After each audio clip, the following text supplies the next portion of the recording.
노인 빈곤율이 세계 1위야. 이건 정말로 생각해 볼 문제예요. 왜 생각해 볼 문제냐면은 대한민국처럼 자식한테 온갖 정성을 쏟아서 교육하는 집이 어디 있어요?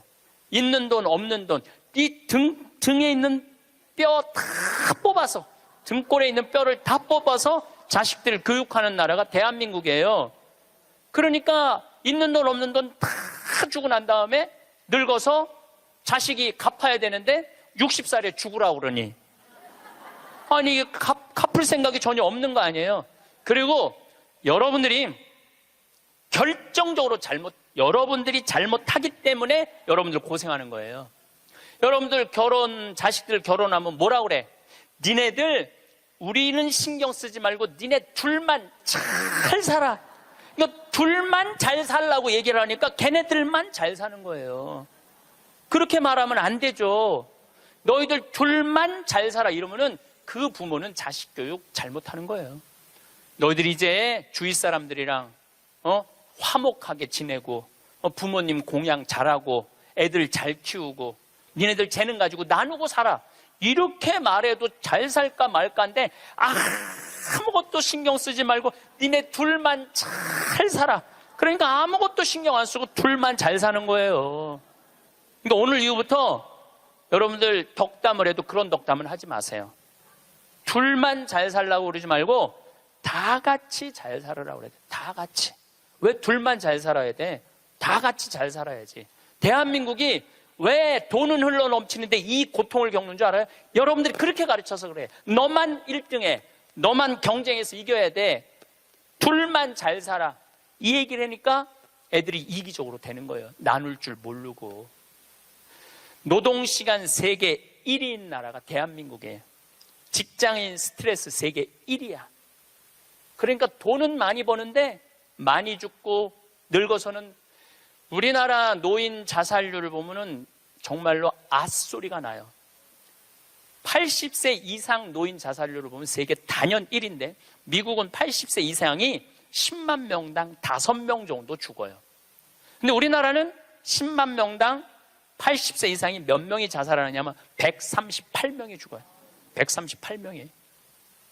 그러니까 둘만 잘 살라고 그러니까 노인들 안 찾아가는 거예요. 그렇게 생존 부모님 안 찾아가는 비율이 140만 명.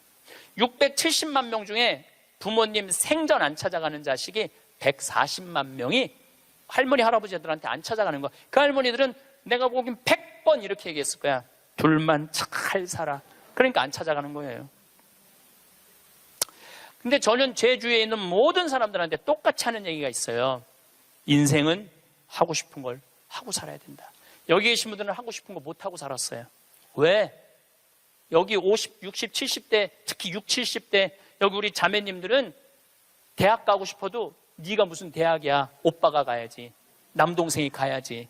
그래서 희생당하고 그 다음에 공장에 가고 돈 벌어. 힘들어도 다 집안을 위해서 희생하고 살았어. 그때는 못 살 때였어요. 근데 지금은 다 잘 살아. 정말로 잘 살아요. 대한민국. 물론 못 사는 사람들도 있지. 못 사는 사람들도 있지만 대체적으로 보면 다 잘 살아요. 다 잘 살아요. 아무리 못 살아도 집에 자가용 하나씩 다 있어. 잠비아에서는 꿈도 못 꾸는 그만큼 잘 살고 있어요. 여러분들. 그러니까 마음대로 하고 싶은 대로 해도 되는 나라예요. 이제. 그러니까 인생은요. 하고 싶은 걸 하고 살아야 돼. 여러분들은 지금부터는 자식들 눈치 보지 말고 여러분들 하고 싶은 거 하고 사세요. 예. 여러분들이 맛있는 거 먹고 싶으면 가서 사 먹고 그 다음에 여행 가고 싶으면 가고. 지금 대한민국은 돈이 흘러 넘치는 나라예요. 뭐 경제가 좋으니 안 좋으니 그래도 지금 수출 같은 경우는 엄청나게 지금 잘 되고 있어요. 계속 흑자고 돈이 참 많은 나라예요. 문제는 배분을 못하는 거죠. 돈이 모자라는 건 아니에요. 1970년대부터 2010년까지 필리핀은 국민소득이 10배 늘었지만은 한국은 82배 늘었어요. 여러분들 정말로 지금 잘 살고 있는 거예요. 우리가 자꾸 위만 봐서 그렇지 지금도 충분히 잘 살고 있어요. 그런데 이렇게 돈이 많은데 정말로 우리가 잘 사는 나라일까요? 여러분들 잘 사는 개념이 뭘까요? 그 집이 강남에 아파트가 100평이 있고 벤츠를 몰고 다니는데 아버지는 맨날 나가서 바람 피고 엄마는 또 화가 난다고 젊은 사람이랑 바람 피고 애는 또 엄마 아버지 돈 가지고 매일 바에 가갖고 클럽에 가갖고 놀고 엄마 얼굴 아버지 얼굴 한번 못 보고 서로 따로 사는 그 집이 잘 사는 집일까요? 그 집은 못 사는 집이에요.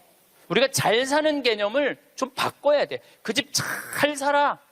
어떤 집이냐면은 그냥 성실하게 직장 생활하고 아내가 기다리는 집에 가고 붕어빵 들고 집에 가면 애들이 아빠 기다리고 또 포옹하고 같이 저녁에 밥 먹고 산책 손잡고 산책 나가는 집이 잘 사는 집이에요. 또 실질적으로 그런 집들도 제가 공원에 나가보면은 가족이 함께 손잡고 나오는 집이 참 많아요. 근데 제가 보기에는 한국은 벤츠가 있고 강남에 100평이 있는데 못 사는 것 같아요. 왜냐하면 2003년 카드 대란 이후부터 14년 연속 세계 자살률 세계 1위예요. 자살률 세계 1위예요. 그렇게 돈이 많고 이렇게 좋은 나라인데 왜 자살률이 세계 1위일까요? 이건 잘 살지 못하기 때문에 그러는 거예요. 대한민국 전체가 잘 살지 못하기 때문에 그래요. 한국인들은 제가 보기엔 참 이 삶을 즐길 줄 모르는 것 같아. 여유가 없어. 우린 극단적이야. 지난번에 그 대구 쪽에서 출마한 대통령 후보가 뭐라고 그러냐면은 만약에 대구 지역에서 대통령을 배출해내지 못한다면은 우리는 전부 낙동강에 가서 빠져 죽어야 된다고. 여러분들, 민주주의의 꽃은 선거예요. 선거에 내가 참여할 수 있다는 건 즐거운 일이야. 그리고 당당한 경쟁자로 할 수 있다는 건 즐거운 일이야. 떨어졌으면은 당당하게 당선된 사람한테 축하한다고 그러고 얼마나 선거운동을 하냐고 애썼어. 그러면 다 같이 낙동강에 가서 빠져 죽을 게 아니라 다 같이 낙동강에 가서 쉬어야지. 왜 빠져 죽어? 우리는 빠져 죽어야 돼. 떨어지면 빠져 죽어야 돼. 떨어지면 쉬어야 되는데 빠져 죽어야 돼. 그런데 이게 제가 보기에는 정치인들만 그러는 게 아니에요. 우리 집에서도 벌어지고 있어요. 너 이번에 대학 떨어지면 너하고 나하고 접시에 코 박고 죽자. 아니, 대학 떨어졌는데 왜 코 박고 죽어? 곧 대학 떨어진 게 뭐라고? 떨어질 수도 있는 거지. 하다가 보면은 죽을 일은 아니잖아요. 매년 입시 때 자살해요. 엄마하고 딸하고 엄마하고 아들하고 죽자고. 아니 애가 초등학교 1학년 뭐 유치원은 빼고 초등학교 1학년 때부터 고등학교 3학년 12년 동안 애쓴 거야. 그럼 떨어졌으면 애가 마음이 얼마나 상처가 됐겠어요. 그러면은 어차피 너 주려고 대학 들어가면 주려고 등록금 500만 원 마련한 거 있는데 너 이거 갖고 유럽 배낭여행이나 갔다 와라. 훌훌 털어버리고. 그럼 애도 행복하고 엄마도 행복할 거 아니야. 근데 그 500만 원 놔두고 굳이 접시에 코 박고 죽어야 되냐 이거야. 그 500만 원을 멋있게 쓰면 되지. 근데 우리는 굳이 죽음까지 몰고 가요. 저는 세계적으로 조사를 해봤어요. 정치인들이 단식을 얼마나 하나. 뭐 간디가 단식한 거 빼고는 거의 단식 안 해요. 국회의원들은 협의하고 합의하고 토론하는 게 국회의원이지 단식하는 게 국회의원이 아니에요. 단식은 약자들이 할 수 있는 마지막 행동이에요. 종교인들, 노동자들이 할 수 있는 거지. 정치인들이 왜 단식을 해? 그 똑똑한 사람들이 서로 대화하고 합의하면 되지. 근데 우리는 그런 걸 배운 적이 없어. 1등만 배워갖고 합의하고 협의할 수가 없어요. 여러분들, 출세해야지 행복할까요? 꼭 출세해야 돼요? 돈이 많아야지 행복할까요? 그냥 지금 행복하면 안 돼? 내가 보기엔 여러분들이 제일 행복한 분들이에요.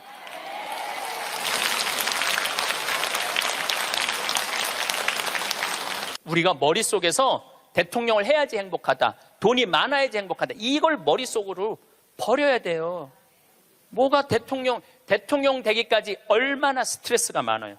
여러분들 대통령들 토론할 때 보면은 봐요. 서로 정말로 저질이에요. 토론하는 걸 보면 저질이에요. 서로 흠집내고 그럴 사람들이 아니거든. 원래 인품도 좋고 능력도 있는 사람들이야. 근데 그 자리에 가면 그렇게 되는 거예요. 그 자리에 가면. 그럼 뭐가 부러워갖고 대통령을 해요. 그러실 필요 하나도 없습니다. 그 청와대에서 사람을 인선하는데 내가 몇 번째 사람까지 들었냐면 27명까지 골랐는데 당신 장관 좀 해달라고 하니까 난 못한다. 왜? 나는 불법 이장 전입 이런 거 다 걸린다. 그래갖고 27명까지 갔대 지금. 그래갖고 또 골랐는데 난리도 아니야 들어보니까. 그러니까 그 자리까지 가려고 그러면은 간 쓸개 양심 다 버리고 올라가는 거예요. 뭐가 그런 게 부러워. 여러분들은 간 쓸개 내버릴 이유가 하나도 없어. 여러분들은. 사실은 요즘 대한민국에서 아주 재미난 통계가 하나 있어요. 누가 제일 행복하냐? 50대, 60대, 70대 초반이 제일 행복하대. 놀랍게도 여러분들이 제일 행복하대. 왜냐하면은 지금 중고등학교들은 공부해서 괴롭지, 대학생들은 시험 보느냐고 괴롭지, 직장인들은 스트레스 받아서 괴롭지, 여러분들은 사실은 그런 괴로움이 거의 없어요. 그냥 또 내 강의는 또 들어가고 내가 이놈들한테 돈 주나 봐라 그리고 그 돈 가지고 알차게 먹고 마시고 노는 분들이 많아요. 500만 원만 남기고 나는 간다 이런 생각 가지고 있는 분들이 많아. 그래서 너는 너, 나는 나. 이게 참 중요합니다. 너는 너, 나는 나예요. 너하고 나하고 엉길 필요는 하나도 없어요. 자식 인생은 자식 인생, 내 인생은 내 인생이에요. 근데 우리는 자기를 위해서 쓰는 거를 못해. 해봤던 적이 없어. 자기를 위해서 1,000원도 써봤던 적이 없어. 1,000원도 벌벌 떠는 분들이 많아. 내가 그렇게 얘기했는데도 1,000원도 벌벌, 여기 많을 거야. 1,000원도 벌벌 떠는 분들이. 내가 이걸 언제 아느냐 하면은 내가 할머니들이랑 성지순례를 가보면 알아요. 성당에서 이제 한 할머니들 30분이랑 성지순례를 가잖아요. 인천공항에 딱 나타날 때 보면은 처음에 몰라봐요. 성당에서 보던 할머니랑 인천공항에서 보는 할머니랑 너무 달라. 선글라스 딱 끼고 스카프 목에 딱 두르고 돈을 얼마나 하는지 여기다 딱 돈가방 딱 차고 얼마나 멋있게 나오는지 몰라요. 그래갖고 이제 딱 이제 이 파리행 비행기를 타죠. 그럼 막 가슴이 벌렁벌렁 거리죠. 드디어 내가 해외 성지순례 파리, 로마, 이스라엘을 가는구나. 그래갖고 딱 파리에 내리면은요 가이드가 버스를 딱 갖고 나와요. 근데 되게 밤에 도착하거든요. 근데 딱 파리 시내를 지나가면은 파리는 직접 조명이 없어요. 다 간접 조명이야. 이렇게 밑에서 불을 쫙. 사람이요 직접 조명은 별로 기분이 안 좋은데 간접 조명은 은은한 게 좀 고상한 느낌이 들어요. 그러니까 여러분들도 좀 고상하게 살고 싶으면 집에 직접 조명하지 말고 간접 조명 쫙 해놓으면은 딱 방에 들어가 보면은 집에 거실도 직접 조명하지 말고 밑에서 싹 쌓으려 봐. 기분이 그냥 와인도 마시고 싶고 춤도 추고 싶고 그렇거든. 근데 딱 파리를 가다 보면 딱 그렇거든. 그리고 그냥 한가운데 에펠탑이 30분마다 막 반짝반짝 불 거기 막 뭐 네온 사인 막 하면은요 기가 막혀요. 근데 가이드가 그래요. 여기 예술의 도시 오신 거 환영한다고. 내일 아침은 뷔페에서 식사를 하시고 오전에는 모나리자 미소를 보러 루브르 박물관을 갈 거라고. 그리고 건너편에 에펠탑이 있는데 에펠탑에 가서 사진 한 장 찍고 점심 식사하시고는 몽마르트 언덕을 올라갈 거다. 몽마르트 언덕을. 저녁은 세느강에서 선상 파티를 하고 밤에는 세계에서 가장 비싼 거리 쌍젤리제 거리에서 와인을 한잔하고 호텔로 들어갈 거다. 내일 스케줄은 이렇다. 그럼 진짜 가슴이 막 벌렁벌렁거려. 근데 막 하는데 여기는 다이아나비가 죽은 도로다. 그거 꼭 지나가더라고 보니까. 역사 뭐 나폴레옹이 막 개선문 막 이런 거 보면은 정말로 내가 드디어 이 예술의 도시 파리를 왔구나 그런 기분이 들어요. 근데 호텔 도착 5km 전에 가이드가 딱 일어나고 또 이상한 말을 해요. 여긴 에티켓이 참 중요하다. 문을 열면 잡아주는 게 에티켓이고 여러 가지 얘기를 해요. 그런데 여러분들 내리면은 포토들이 가방을 여러분들 방에 갖다 줄 텐데 $1 팁을 주는 게 에티켓이다. 그리고 호텔에서 나올 때는 그 침대에다가 왜냐하면 그 침대 청소하는 사람들은 월급이 없어요. 다 그 팁으로 사는 거예요. 다 이민자들이 하는 거니까 1달러를 내려놓는 게 에티켓이다. 그 얘기를 딱 들으면은 할머니들이 이때부터 머리가 복잡해지기 시작하는 거야. 생각지 않았던 2달러가 딱 튀어나온 거야. 생각지 않았던 2달러가. 그래갖고 딱 호텔에서 딱 내리면은 정말 포터들이 막 모자를 쓰고 막 가방을 들고 가려고 하는 할머니들이 이렇게 말합니다. 놔두라고, 내가 들고 갈 거라고. 비행기 10시간을 타고 버스를 타고 얼마나 피곤해. 근데 그 큰 여행용 가방을 이제 밀고 끌기 시작하는 거예요. 그런데 한 30명 가면은 유럽의 호텔들은 엘리베이터가 다 작아요. 옛날 건물들이라. 2명, 3명 들어가면 꽉 차. 그럼 또 재빠른 사람이 딱 들어가면은 이때부터 5분, 10분을 기다리면 승질이 나기 시작하는 거예요. 승질이. 로마에 도착하면 얘기하지 않아도 할머니들이 그 가방을 끌고 알아서 가요. 자기가 1달러를 아끼려고. 호텔 나올 때도 까먹을 경우도 있지만 아까워. 다시는 안 오는데 그냥 나와버려. 그리고 압권이 있어요. 성지순례 끝나고 할머니들이 나한테 하는 말이 있어. 신부님, 세상에 나가보니까 매일 내 돈 뜯어먹는 도둑놈들밖에 없다고. 그리고 보통 1일 정도 순례를 나가는데 11일 동안 기억이 가방 끌고 다녔던 기억밖에 없는 거야. 가방 끌고 다녔던 기억밖에 없는 거야. 성지고 뭐고 힘들게 가방 끌고 다니면 나이는 먹었지. 그럼 보통 여러분이 한 450만 원 내고 가는 성지순례예요. 450만 원. 그러면은 하루에 2달러면은 10일이면 20달러야. 20달러? 그게 뭐가 아깝다고. 그 1달러 때문에 벌벌 떨면서 놔두라고, 내가 들고 갈 거라고. 그 무거운 가방을 그냥 1달러 주고 땡큐 땡큐 하면 얼마나 좋아. 그런데 문제는 자기를 위해서 1,000원도 써봤던 적이 없는 거예요. 450만 원 내고 갔으면 기분 좋겠으면 얼마나 좋아. 근데 써봤던 적이 없는 거예요. 그 여행 갔다 와도 즐거웠던 기억이 하나도 없어. 완전히 도둑놈들한테 사기당한 그런 기분이야. 성지순례 갔다 왔는데. 저도 뭐 많이 다니죠. 1년에 4개월은 외국에 나가 있으니까. 이번에도 잠비아 끝나고 미국 교우들이 케이프타운, 희망봉, 아프리카 맨 끝에 거기 갔다 오고 싶다고 호텔 예약까지 다 예약해갖고 나하고 같이 갔어요. 케이프타운 호텔에 딱 가니까 진짜로 포터들이 가방 방번호 딱 찍어갖고 갖고 오더라고요. 나는요, 그 사람들한테 돈 한 번도 아낀 적이 없어요. 오면 1달러 안 줘. 5달러 딱 줘요. 5달러 딱 주고 내가 한마디 하죠. 땡큐. I come from Korea. 내가 꼭 얘기를 해요. 왜냐하면 중국 사람인 줄 아니까. I come from Korea. 딱 그리고 5달러 주면은 눈이 이만해지면서 정말로 머리가 땅끝까지 닿도록. 그 사람들은 그걸로 먹고 사는 사람들이야. 이민자들은. 내가 나를 위해서 450만 원을 썼으면 그 이민자들한테 1달러, 2달러, 5달러가 아까워갖고 그거를 아끼려고. 도둑놈들이라고 그러고 사기꾼이라고 그러고. 그러니까 내가 그렇게 여유가 없는 거야. 마음의 여유가.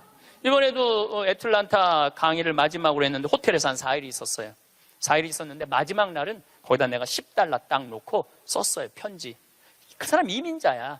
편지를 항상 써요. 저는 마지막에 Thank you, God bless you, I come from Korea. 딱 이렇게. 네.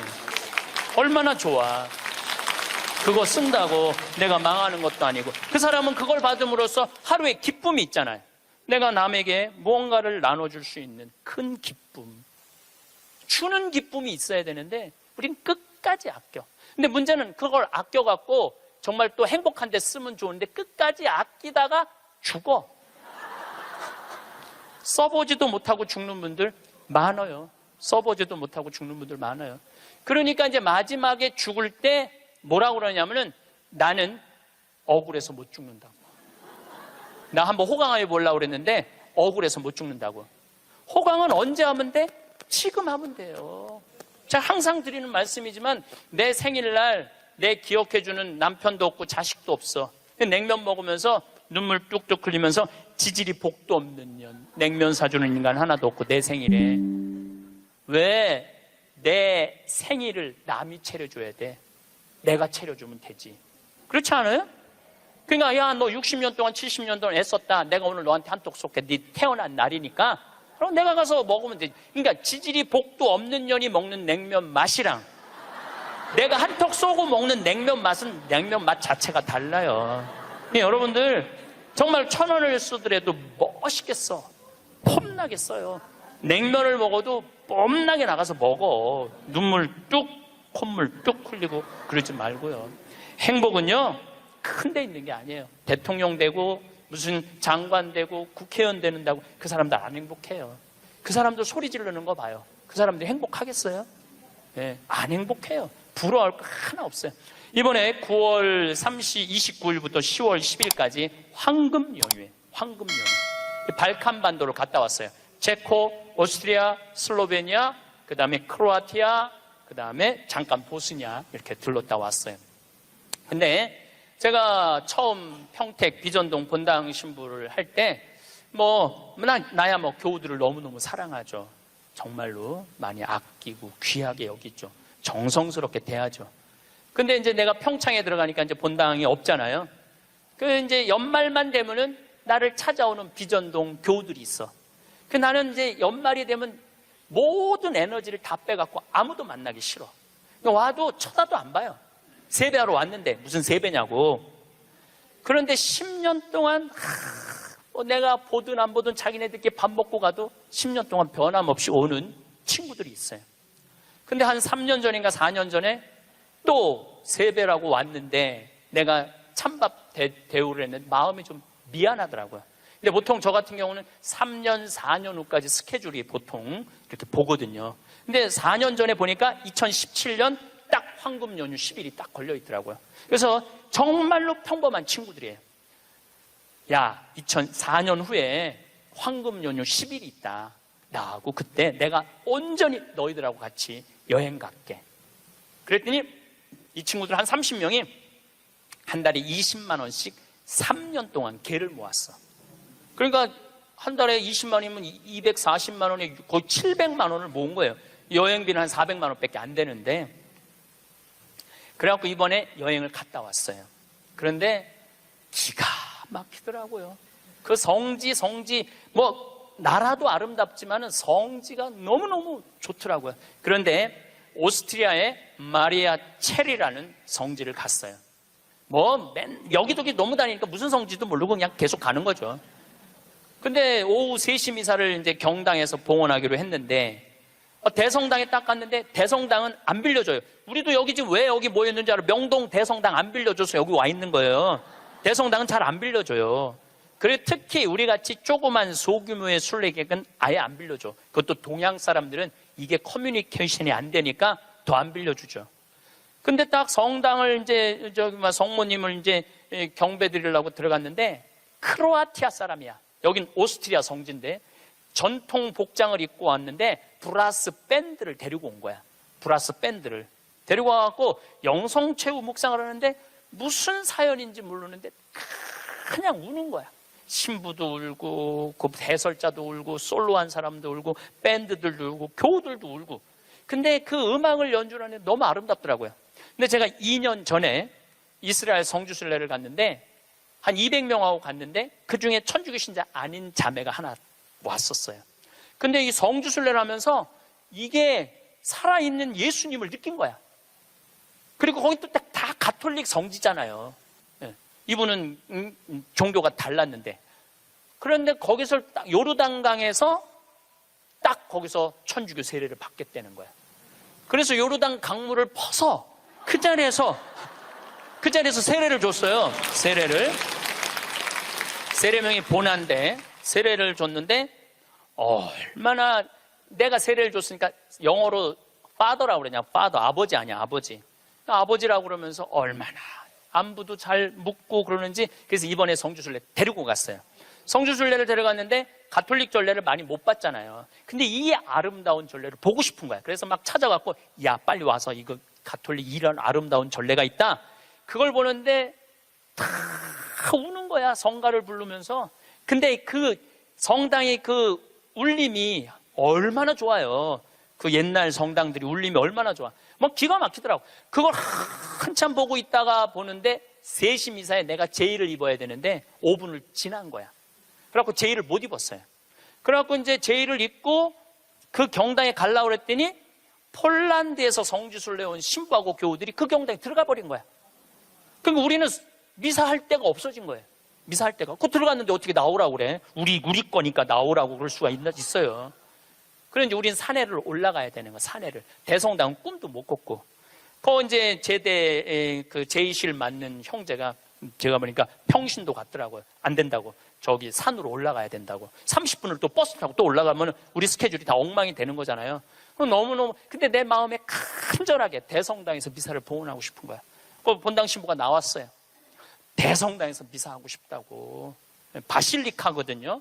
그랬더니 코리아에서 왔냐고 그래서 우리 코리아에서 왔다고. 그럼 대성당에서 하라고. 네, 대성당에서 하라고. 이거 아직 박수 칠 것도 아니에요 지금. 대성당에서 하라고 그랬는데 또 내가 키가 조그마니까 짧은 제의를 그 신부님이 다 찾아서 나를 입혀주더라고. 신부님이. 막 그때부터 가슴이 뛰기 시작하는 거예요. 근데 그날은 이제 우리 부관장 신부님 미사 봉헌하는 때인데 우리가 입당을 해갖고 성가를 하는데 이때부터 가슴이 미어지기 시작하는 거예요. 이 아름다운 성지에서 이렇게 미사를 봉헌할 수 있게 막 정말 입이 안 떨어지는 거예요. 근데 딱 강론을 시작하는데 우리 부관장 신부가 성모님 노래를 하는데 그 노래도 기가 막히게 잘하는데 성당을 혼통 감싸 안는 거예요. 그러니까 순례 온 외국 교우들도 너무너무 아름다우니까 다 쳐다보더라고요.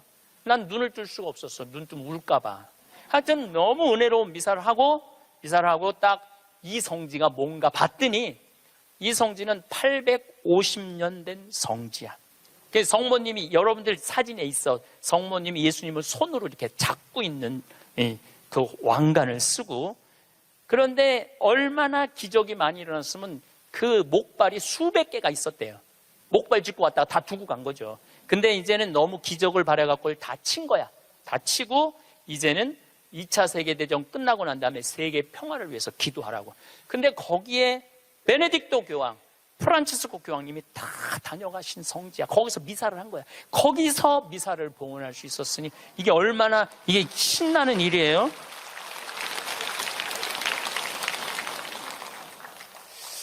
저는 그 은혜로운 미사를 봉헌하고 물론 그 성당뿐만 아니라 곳곳의 성당에서 미사할 때마다 은혜를 너무나 많이 받았어요. 그런데 그 나하고 같이 30명이 성주순례를 갔는데 거기 있는 분들은 다 일반 직장인들이야. 그냥 직장인들. 그렇게 열심히 신앙생활하고 신부한테 그렇게 잘하고 그렇게 착하고 성실하게 살아왔으면 그 정도는 누릴 자격이 있는 거예요. 그리고 여러분들이 부부가 평생 버는 돈이 23억이래요. 평균 대한민국에서. 23억을 벌고 나를 위해서 500만 원 그 아름다운 성지순례 한 번을 못 가? 그리고도 지질이 복도 없는 년 성지순례에 보내주는 사람도 없고. 누가 가면 돼? 내가 가면 돼. 내가. 남이 왜 내 행복을 남편한테 떠넘겨? 왜 내 행복을 자식한테 떠넘겨? 내 행복의 주인공은 누구야? 나야. 내가 나를 행복하게 해주면 돼요. 내가. 남한테 바랄 거 하나 없어. 섭섭할 것도 하나 없어요. 저는 이 가장 잔인한 부모가 자식 판검사 만드는 부모가 가장 잔인하다고 생각해요. 여러분들 판검사 되려고 그러면요 태어나서부터 공부하기 시작해야 돼. 얘네들 태어나서부터 누워있으면 기역, 니은, 디귿, 리을 돌아가야 돼. 얘네들은. 그리고 초등학교, 중고등학교 때 해가 뜨는지 달이 뜨는지 모르고 살아야 돼요. 여러분들 그 특목고 들어가려고 그러면 새벽 2시, 3시까지 공부해요. 학원에서 그렇게 시켜요. 그렇게 공부를 해야 돼. 그러니까 얘네들은 행복이 뭔지 잘 모르는 애들이야. 그리고 엄마 나 좀 놀러 좀 갈 거야. 친구들하고 이번 토요일. 이놈의 새끼야. 네가 놀러 갈 시간이 어디 있어. 너 공부 열심히 해서 서울대학 들어가갖고 삼성에 취직해서 그때부터 너 행복해. 여러분들 1살부터 30살까지 안 행복한 애가 삼성에 들어가는 날부터 행복할까요? 저는 그런 일은 없다고 생각해요. 그냥 쭉 행복한 애가 행복하게 사는 거예요. 공부해갖고 좋은 자리에 가갖고 행복할 수가 없는 거예요.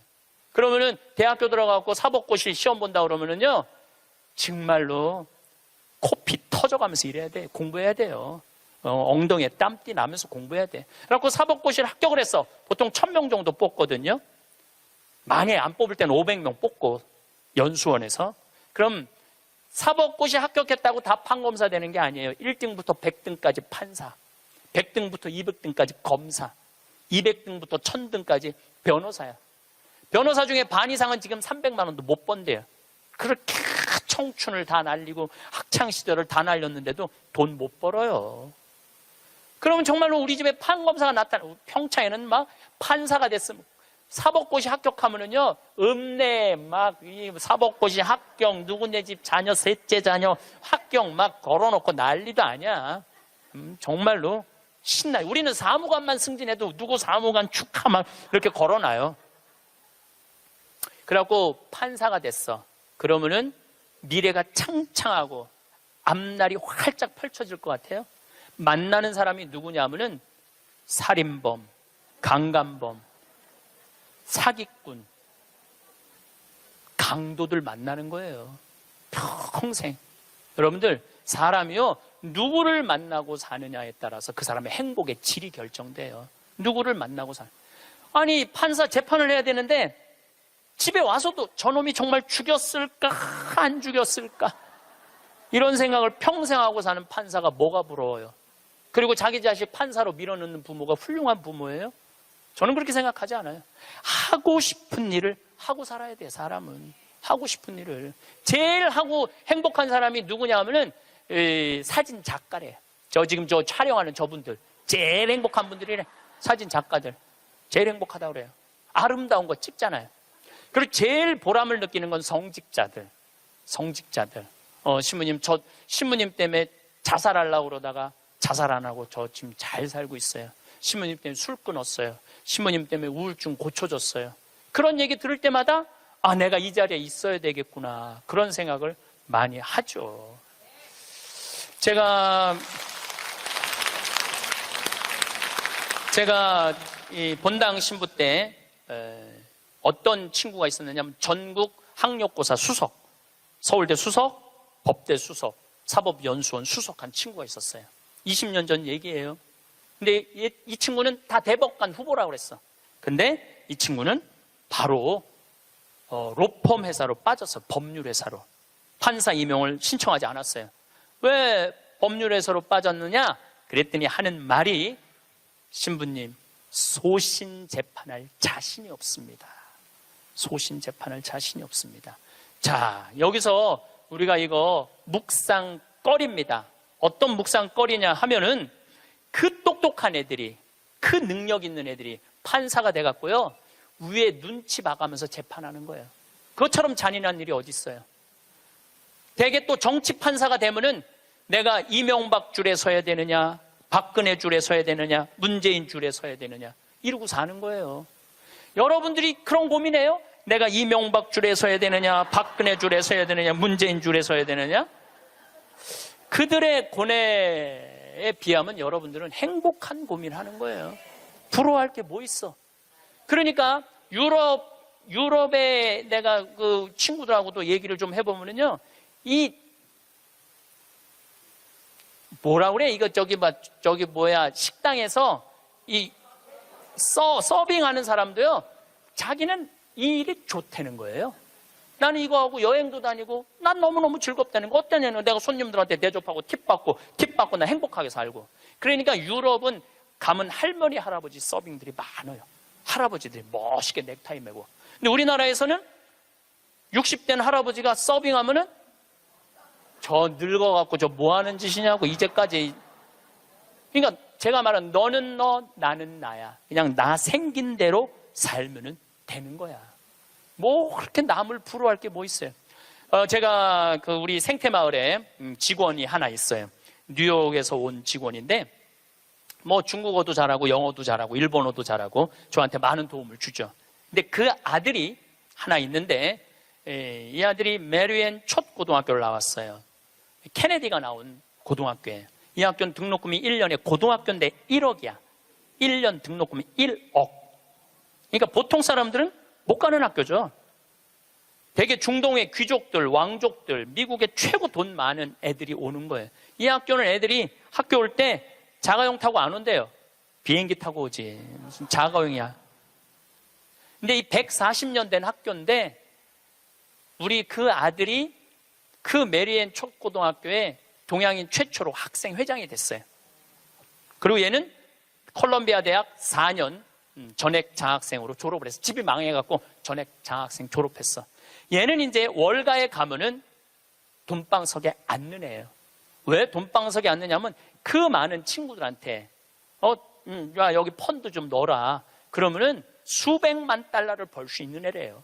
그 원래 그렇게 간대 걔네들 그 코스가. 근데 얘는 한국에 평창에 와갖고 아버지한테 한다는 소리가 아버지 나 연극하고 싶어. 지금 집이 망해갖고 돈 벌어도 전차를 판국인데 또 연극을 한다는 거예요. 그래서 해라 라고 얘는 NYU 조지 클루니라는 영화배우가 졸업한 유명한 뉴욕 주립대학교 대학원을 갔어요. 연극영화학과. 그리고 2년을 학교를 다녔죠. 그리고 졸업을 작년 5월 달에 했어요. 그러니까 이제는 뭐를 해야 돼? 연주를 해야 될 거 아니야. 오디션을 봤는데 시카고에서 조지 해밀턴이라는 뮤지컬이 있어요. 해밀턴은 미국의 독립 아버지야. 3인의 독립 아버지야. 시카고에서 6개월 동안 했는데 1800석 6개월 전석 매진이래요. 근데 얘가 오디션을 봤는데 뭐에 됐느냐면 조연의 대타. 조연이 아프면은 나가서 하는 대타로 됐어요. 근데 조연의 대타도 대단한 거죠. 왜냐하면은 6개월 동안 받는 돈이 10만 달러니까 1억이니까 1억. 조연의 대타도 1억. 조연의 대타도 6개월을 끝났어. 그러니까 또 오디션을 또 봐야 될 거 아니에요. 이번에 이 친구가 5월 달 끝날 때쯤 오디션을 봤는데 이번에는 바로 브로드웨이에 가갖고 줄리 테이머 감독이라고 있어요. 이 사람은 누군지 모르죠? 스파이더맨은 알죠? 스파이더맨 만든 감독이에요. 그 다음에 라이온 킹 제작한 감독이에요. 세계적인 감독이죠. 이 감독이 이번에 M 버터플라이라는 연극을 하는데 거기에 주연으로 캐스팅이 됐어요. 주연으로 한국인 최초로 캐스팅이 됐는데 이 지난 10월 27일 며칠 전에 첫 공연을 했어요. 아버지가 갔다 왔어. 사진, 사인도 나한테 해서 다 보냈더라고요. 이 5개월 연극인데 50만 달러래. 한 달에 1억씩 버는 거, 한 달에 1억씩. 돈을 버는 게 중요한 게 아니라 하고 싶은 일을 하는 게 중요한 거예요. 하고 싶은 일을 하는 게. 그러니까 얘가 줄리 테이머 감독의 캐스팅이 됐다니까 조지 해밀턴 시카고에서 마지막 공연을 조연의 대타한테 어떻게 했냐면 마지막 공연 3시, 7시 공연을 주연을 줬어요. 우리 잊지 말라고. 브로드웨이에 가도 우리 잊지 말라고 주연을 줬어.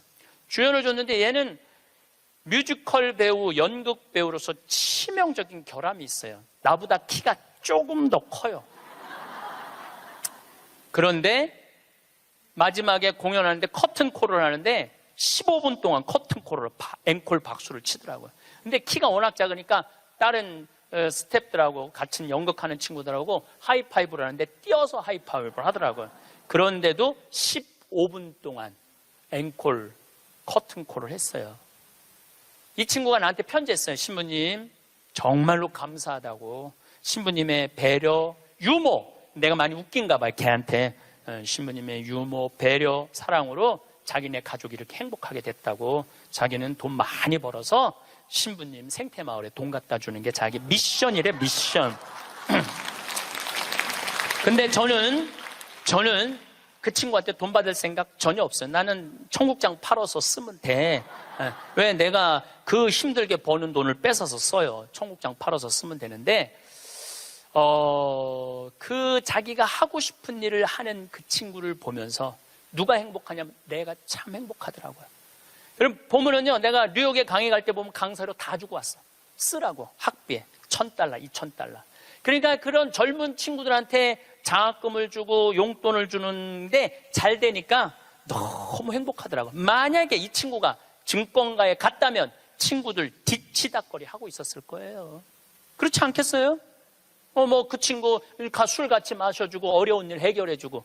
근데 지금은 얼마나 세계적인 스타로 우뚝 섰어요. 그러니까 인생은요, 하고 싶은 걸 하고 살아야 돼. 여러분들은 지금부터는 자식들 눈치 보지 말고 여러분들 하고 싶은 거 하고 사세요. 예. 여러분들이 맛있는 거 먹고 싶으면 가서 사 먹고, 그 다음에 여행 가고 싶으면 가고. 나이가 들수록 친구는 필요 없다. 젊은 시절에는 친구가 인생의 큰 의미였다. 일을 쉬는 날에는 친구와 함께하는 시간이 대부분이었다. 친구가 없었다면 삶이 텅 비었을 것이다. 그러나 나이가 들면서 여러 가지 이유로 친구와 멀어지게 된다. 경제적인 어려움이 있거나, 가족을 위해 바쁘거나, 친구가 바쁘거나, 양쪽 모두 바빠지거나 한다. 친하던 친구라도 연락이 귀찮고 만나도 즐겁지 않게 된다.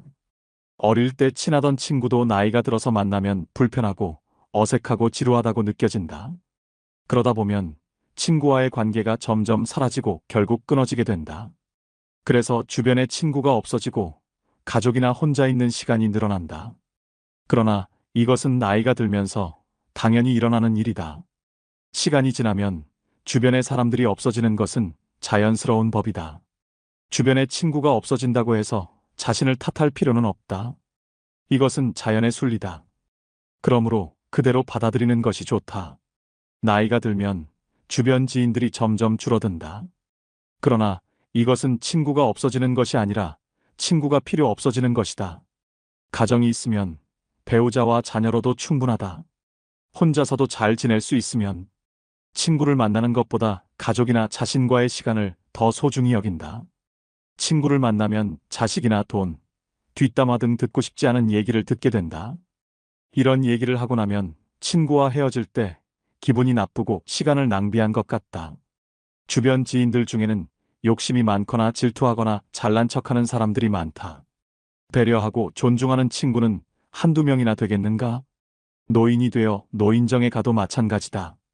인간은 나이가 들면 어른이 되는 것이 아니라 다시 아이가 된다.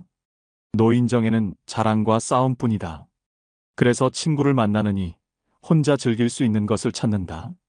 친구와 멀어져도 가족이 있다. 어릴 때는 친구가 보물이었지만 나이가 들면 가족이 보물이 된다. 진정한 친구가 있어도 친구는 가족처럼 나를 생각해주지 않는다. 친구와 가족은 역할이 다르다. 그러므로 친구는 결코 가족이 아니다. 가정이 있으면 친구들과의 의리보다 가족과의 시간을 우선시해라. 친구들과 자주 만나면 나중에 가족과의 관계에 문제가 생길 수 있다. 친구의 경조사는 참석하되 평소에는 가족과 함께하는 것이 더 행복하다. 그러나 친구를 모두 버리라는 것은 아니다. 나이가 들어도 친구가 필요한 순간은 있다. 가끔 친구와 술 한잔하면서 이야기를 나누는 것은 삶의 질을 높여준다. 이런 친구는 한두 명만 있어도 충분하다. 내 이야기를 듣고 공감해주는 친구와는 가끔 연락하고 만나는 것이 좋다. 만나면 마음이 편하고 즐거운 친구들과만 친하게 지내는 것이 좋다. 듣기 싫은 말을 하거나 만나면 불편한 친구들은 멀리해라. 이렇게 나와 잘 맞는 친구와만 친해지는 것이 좋다. 친했던 친구와 나이가 들면 멀어지는 이유 중 하나는 가치관의 차이다. 친구와 이야기하면 나와 다른 생각을 하는 것을 알게 된다. 나이가 들면 각자의 가치관이 뚜렷해진다. 유식하든 무식하든 상관없다. 모임이나 술자리에서 의견이 맞지 않으면 싸움이 일어날 수 있다. 그러다 보면 친구가 싫어지고 멀어지게 된다. 이렇게 가치관이 다른 친구들과는 점점 떨어져 가면 나와 잘 맞는 사람이 없다고 느낀다. 그래서 친구를 만나는 횟수가 줄어든다. 사람은 나이가 들면 성격을 고치기 힘들고 말이 많아진다. 오랜 시간 함께한 가치관이 부딪히면 상대의 주장이 과하다고 생각한다. 내 주장을 하면 싸움이 나고 친구의 말을 들으면 속이 답답하다. 이런 만남을 자주 하면 모임이나 만남이 즐겁지 않다. 결국 혼자 있는 것이 편하다. 나이가 들면 친구로 지낸 기간보다 가치관이 잘 맞는지가 더 중요해진다. 오래된 친구라도 가치관이 다르면 의미가 없고 새로운 친구라도 가치관이 비슷하면 깊은 관계가 될 수 있다. 알게 된 기간보다는 가치관이 비슷하고 대화가 잘 통하는지가 중요하다. 그러면 나이가 들어서 사귀는 사람이 더 잘 맞을 수 있다. 현재의 환경에서 만난 사람이 나와 비슷한 가치관을 가질 가능성이 높다. 그러나 오래 알던 친구의 가치관이 달라졌다고 해서 친구를 비난할 필요는 없다. 누구나 나이가 들면 자신만의 가치관이 생긴다. 누구의 가치관이 옳고 그른 것은 없다. 그저 다른 것일 뿐이고 다르면 멀어지는 것도 자연스럽다. 멀어지는 인연을 두려워하지 마라. 또한 성숙도에 따라 멀어질 수 있다. 나는 성장했는데 친구는 미성숙하게 행동한다고 느낄 때가 있다. 특히나 나이가 들어도 남을 험담하는 것을 보면 친구가 싫어진다. 또한 자기가 불행하다고 남도 불행하게 만들려는 것을 보면 친구가 아니라는 생각이 든다. 이런 사람과는 관계를 끊는 것이 좋다. 내가 나이 50이 넘었다면 이제는 인생관을 바꿔야 한다. 인생 전반전과는 다른 삶을 살아야 한다. 매달리지 말고 애쓰지 말고 주변을 정리해야 한다. 그동안 너무 남을 의식하고 휘둘리며 살았다면 이제는 그러지 않아도 된다. 특히나 그것이 가족이었다 해도 말이다. 다른 사람에게 매달리지 않아야 남은 인생을 더 풍요롭게 살아갈 수 있다. 그래서 미움받을 용기가 생겼을 때 비로소 행복해질 용기가 생겼다고 하는 것일까? 오늘은 쇼펜하우어의 인생론을 통해 나이 들수록 주변을 정리하고 온전한 나로서 행복해지는 법에 대해 들어보자. 인간은 배신하는 존재다. 타인에게 지나치게 관대하지 마라. 안 좋았던 관계를 회복하려고 굳이 노력해봤자 좋을 게 없다. 똑똑한 사람은 용서를 하지만 현명한 사람은 무시를 한다. 가족에게도 다 맞춰줄 필요 없다. 맞춰주면 당연한 줄 안다. 사람은 혼자일 때야 비로소 온전한 자신이 된다. 내 상황이 힘들어지면 친했던 사람들도 다 주위를 떠나기 마련이다. 고독을 사랑하는 사람만이 진정한 자기 자신이 될 수 있는 법이다. 착하고 순수하게 사는 게 좋다고? 상처받고 인간관계가 다 끊겨봐야 알겠는가? 친구란 건 한순간에 사라지는 것이고 나 자신밖에 없다는 것을. 사람을 대할 때 처음에는 일부러 친절하고 계산 없이 대하는 것도 나쁘지 않다. 하지만 상대방이 만약 선을 넘으려고 하는 기색을 주면 그땐 인연을 끊어버리는 것이 좋다. 이렇게 하면 새로운 사람을 사귀기 어렵다고. 쇼펜하우어에 따르면 인간은 태생부터 고독한 존재이고 모든 고통과 번뇌의 원인이 타인과의 관계에서 오는 거라고 한다. 타인에게 지나치게 관대하거나 친절하게 대해봤자 상대방은 선을 넘기기 일수다. 주변 사람한테 잘해주기만 하면 고마움을 느끼지 못한다. 원래 친절한 사람이니 이 정도는 괜찮다고 생각하기 마련이다. 그리고 계속 호의를 요구하면서 호의가 권리가 된다. 타인을 도와주고 싶다면 도와줬을 때 고마워하는 사람만 도와줘라. 인간은 항상 위를 보고 살아가는 게 문제다. 언제나 위만 바라보게 되면 사람은 불행해지기 쉽다. 위보다는 아래를 봐라. 지나치게 행복해 보이는 사람은 겉으로만 행복해 보이는 경우가 많다. 실제로는 불행을 숨기고 사는 사람이 더 많으니 의심해 봐야 한다. 이해관계가 달라지면 사람은 배신하고 가면을 쓰는 법이다. 그러면 어떻게 인간관계를 맺어야 할까? 쇼펜하우어는 친절함이 친절함으로 돌아오는 사람과 연을 이어나가라 이야기했다. 무조건적인 친절이 어리석다기보다는 고마움에 베풀고 보답할 줄 아는 사람과 가까이 해야 한다. 싸울 때는 중립을 지키는 게 좋다. 말도 가급적 아껴라. 세상은 넓은데 반의 사람은 무섭다. 드러내지 말고 벙어리가 되는 편이 좋다. 나이 들어 돌이켜보면 착한 사람으로 인정받기 위해 노력하며 사는 게 큰 가치가 없다. 인간은 본래 이기적이고 남는 건 친구나 지인이 아니라 가족뿐이다. 사람은 무슨 일을 겪든지 자신에게 이득이 되지 않으면 멋대로 행동한다. 10년지기 친구라고 해서 다를 바 없다. 인간은 자기에게 이득이 되지 않으면 언제든 배신하는 존재다. 인간은 너그럽고 친절하게 대하기만 하면 버릇이 없어진다. 마치 어린아이와 비슷하다. 사람을 대할 때 친절하거나 관대하게 대하지 마라. 특히나 천박한 성격을 가지고 있는 사람을 조심해야 한다. 천박한 사람들은 자기와 본성이 다른 사람을 보면 시기 질투하고 끌어내리려 한다. 인간관계를 맺을 때는 적당히 유지할 정도만 잘해줘라. 가까운 관계가 아닌 이상 굳이 지나치게 친절할 필요가 없다. 관계를 적당하게 유지하다 필요하면 인연이 되는 것이고, 인맥이란 건 있다가도 없는 것이다. 너무 과한 친절을 베풀지 않는 게 자신에게 좋다. 잘해주다 보면 타인은 그게 당연한 줄 알고 별일 아닌 일에도 화내고 실망하게 된다. 그러면 인간관계를 잘하기 위한 방법은 없을까? 아주 쉬운 방법이 하나 있다. 자기 일을 열심히 하면 위아래로 존중받을 수 있다. 아랫사람은 당신을 따를 것이고 윗사람은 오히려 당신의 눈치를 보게 될 것이다. 자기 일에 충실한다면 함부로 말하거나 대할 수조차 없다. 인간은 고슴도치와도 같다. 고슴도치에 돋쳐 있는 가시처럼 타인과 너무 가까이 지내면 가시에 찔리게 된다. 상대방에게 너무 많은 것을 기대하지 말고 받으려고 노력하지도 말아라. 어차피 인간은 혼자다. 사람은 홀로 태어나 홀로 죽는다. 타인의 기준에 지나치게 얽매이거나 상대방에게 잘 보이려고 하지 마라. 남 시선을 많이 신경 쓰는 사람은 그들의 노예와도 다름없다. 남들이 안아주기를 바라지 말고 남들이 알아주는 것을 초월해서 살아라. 타인의 시선에 얽매이지 않는 사람만이 진정 행복해질 수 있다. 배신당한 적이 있는가? 배신은 누가 하는가? 대부분은 친하지 않은 사람이 배신을 한다고 생각하지만 실상은 반대다. 가까운 사람이 배신을 하는 경우가 많다. 친한 사람들과 어울리다 보면 이 사람은 배신을 하지 않을 거라고 생각하게 된다. 하지만 배신이란 건 빨리 배신할 사람과 천천히 배신할 사람만 있을 뿐이다. 아무리 친하게 지내도 100% 신뢰하지 말고 오직 스스로를 지키기 위해 노력하라. 다른 사람의 행동이나 태도에 대해 날카롭게 비판하는 사람들도 있다. 그런 사람들은 대개 자신의 결점은 모르고 남의 행동만 비난하기 십상이다. 설령 그런 이들에게 비판받더라도 노여워하지 말고 실망하지도 않는 게 좋다. 남을 험담하고자 하는 건 사람의 본능이자 본성이다. 삶은 괴로움의 연속이다. 항상 기쁠 거라고만 기대하는가?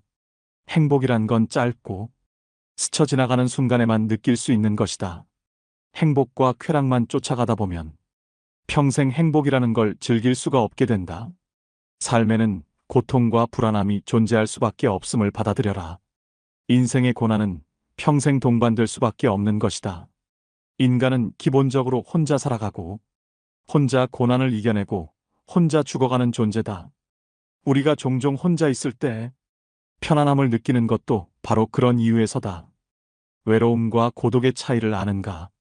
외로움은 혼자 있을 때의 고통을 나타내는 단어인 반면 고독은 혼자 있을 때의 순간이 인간에게 편안하다는 것을 나타내기 위한 단어다.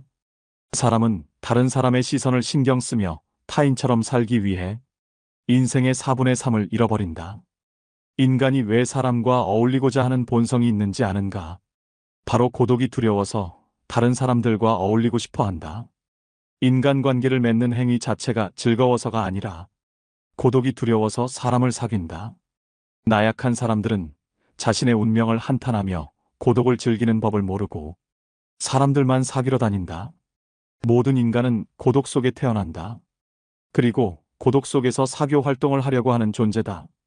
그렇다면 고독이란 무엇인가? 고독은 인간이 자신의 자아를 발견하고 인생의 의미를 깨닫는 과정이라고 보면 된다. 이제 사람을 대할 때 왜 지나치게 관대하거나 친절할 필요가 없는지 알았는가? 아무리 친해도 돈을 빌려줄 필요도 없다. 돈을 빌려준 것이 화근이 되어 친구를 잃는 경우가 많다.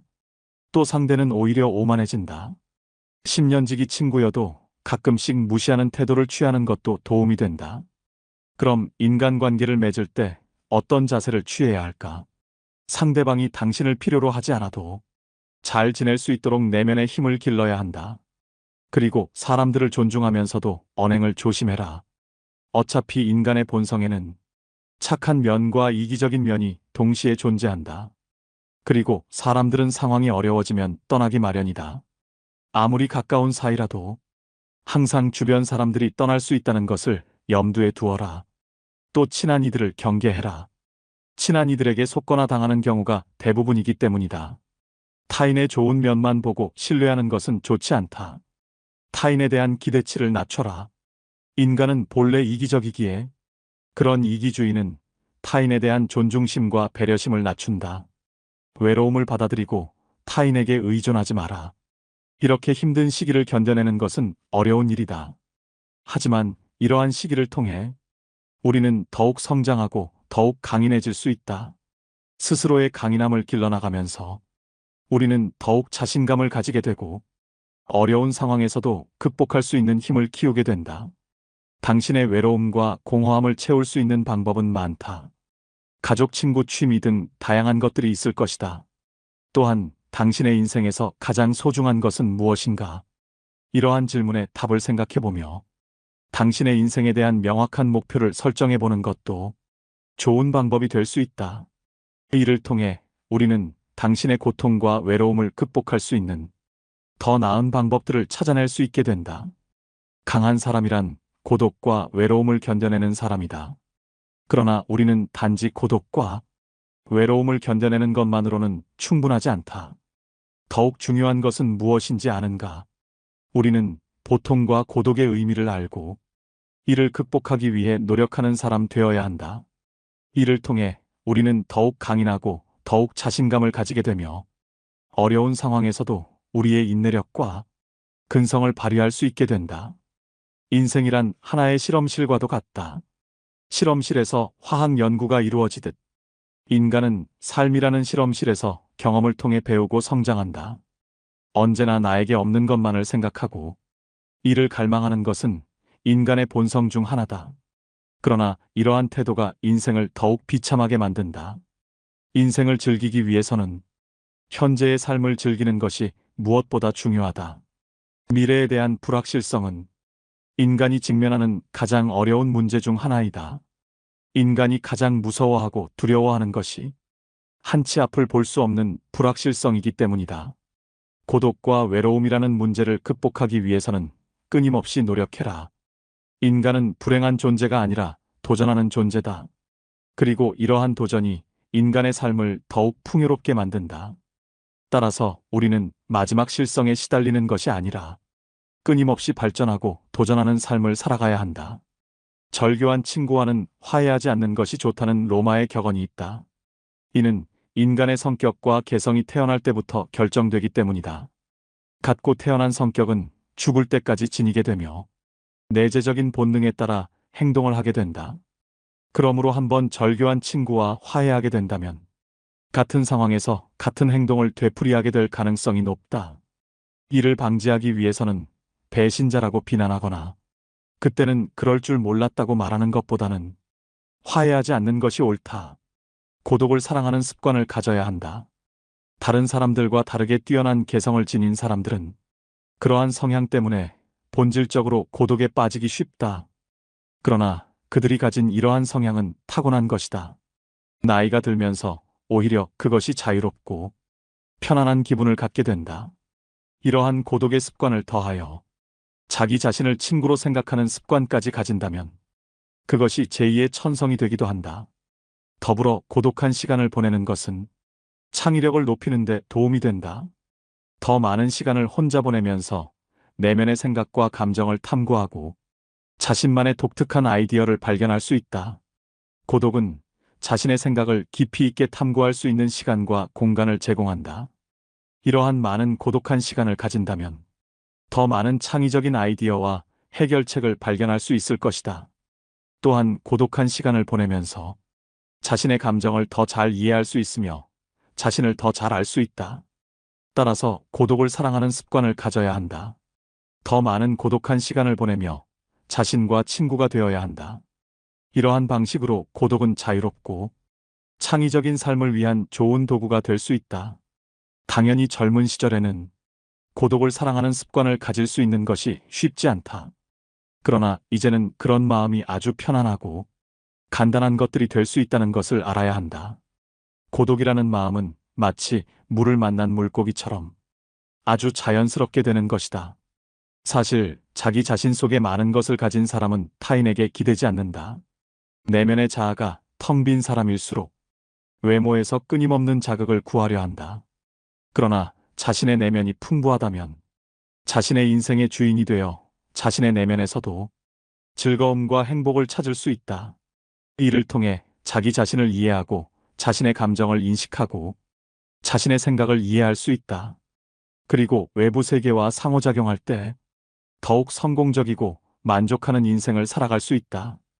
우리는 종종 인생에 대해 불평하지만 이것이 인생의 최고의 기회와 선물이 될 수도 있다. 인생을 살아가는 재미와 의미를 발견할 수 있다. 사람을 많이 만날수록, 친구가 많을수록 불행해질 수 있는 환경이 주위에 생기게 되는 것은 인간의 본성에 비추어 봤을 때 당연한 일이다. 지금 대한민국은 돈이 흘러 넘치는 나라예요. 뭐 경제가 좋으니 안 좋으니 그래도 지금 수출 같은 경우는 엄청나게 지금 잘 되고 있어요. 계속 흑자고 돈이 참 많은 나라예요. 문제는 배분을 못하는 거죠. 돈이 모자라는 건 아니에요. 1970년대부터 2010년까지 필리핀은 국민소득이 10배 늘었지만은 한국은 82배 늘었어요. 여러분들 정말로 지금 잘 살고 있는 거예요. 우리가 자꾸 위만 봐서 그렇지 지금도 충분히 잘 살고 있어요. 그런데 이렇게 돈이 많은데 정말로 우리가 잘 사는 나라일까요? 여러분들 잘 사는 개념이 뭘까요?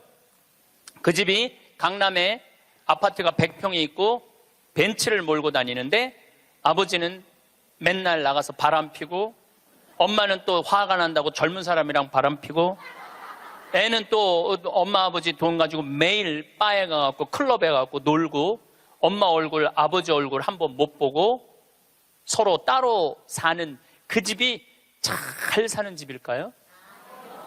그 집은 못 사는 집이에요. 우리가 잘 사는 개념을 좀 바꿔야 돼. 그 집 잘 살아.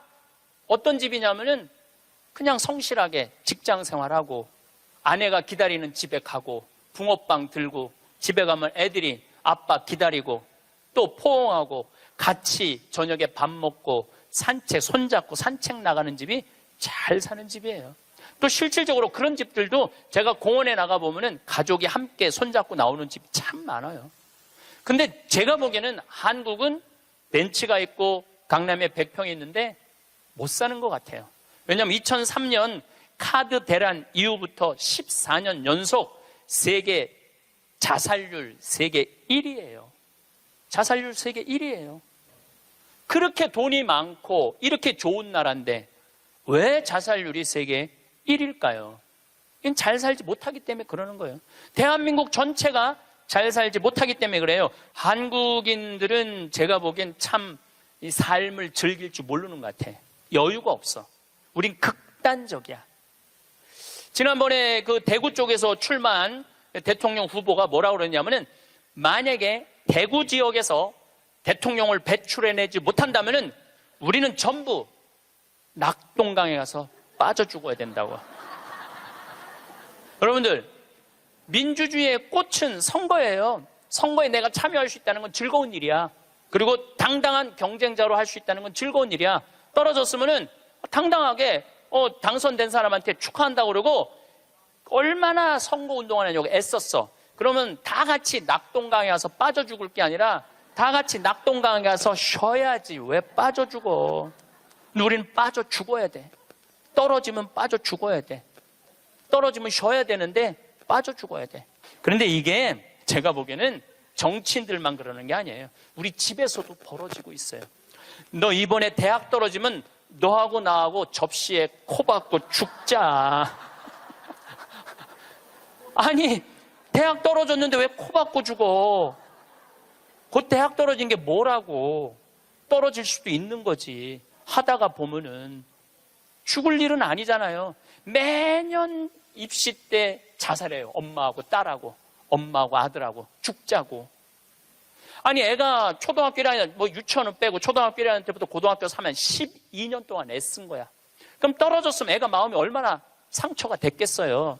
그러면은 어차피 너 주려고 대학 들어가면 주려고 등록금 500만 원 마련한 거 있는데 너 이거 갖고 유럽 배낭여행이나 갔다 와라. 훌훌 털어버리고.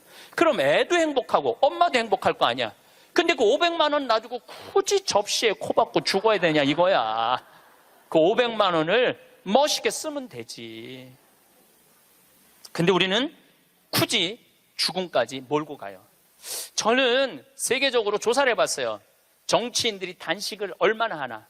뭐 간디가 단식한 거 빼고는 거의 단식 안 해요. 국회의원들은 협의하고 합의하고 토론하는 게 국회의원이지 단식하는 게 국회의원이 아니에요. 단식은 약자들이 할 수 있는 마지막 행동이에요.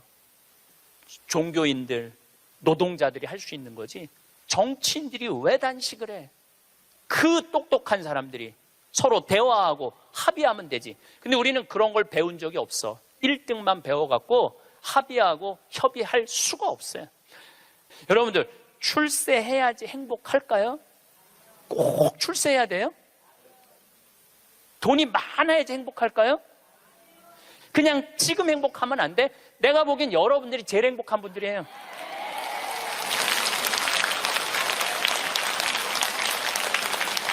우리가 머릿속에서 대통령을 해야지 행복하다, 돈이 많아야지 행복하다, 이걸 머릿속으로 버려야 돼요. 뭐가 대통령 되기까지 얼마나 스트레스가 많아요. 여러분들 대통령들 토론할 때 보면은 봐요. 서로 정말로 저질이에요. 토론하는 걸 보면 저질이에요. 서로 흠집내고 그럴 사람들이 아니거든. 원래 인품도 좋고 능력도 있는 사람들이야. 근데 그 자리에 가면 그렇게 되는 거예요. 그 자리에 가면. 그럼 뭐가 부러워갖고 대통령을 해요. 그러실 필요 하나도 없습니다. 그 청와대에서 사람을 인선하는데 내가 몇 번째 사람까지 들었냐면 27명까지 골랐는데 당신 장관 좀 해달라고 하니까 난 못한다. 왜? 나는 불법 이장 전입 이런 거 다 걸린다. 그래갖고 27명까지 갔대 지금. 그래갖고 또 골랐는데 난리도 아니야. 들어보니까. 그러니까 그 자리까지 가려고 그러면은 간 쓸개 양심 다 버리고 올라가는 거예요. 뭐가 그런 게 부러워. 여러분들은 간 쓸개 내버릴 이유가 하나도 없어. 여러분들은.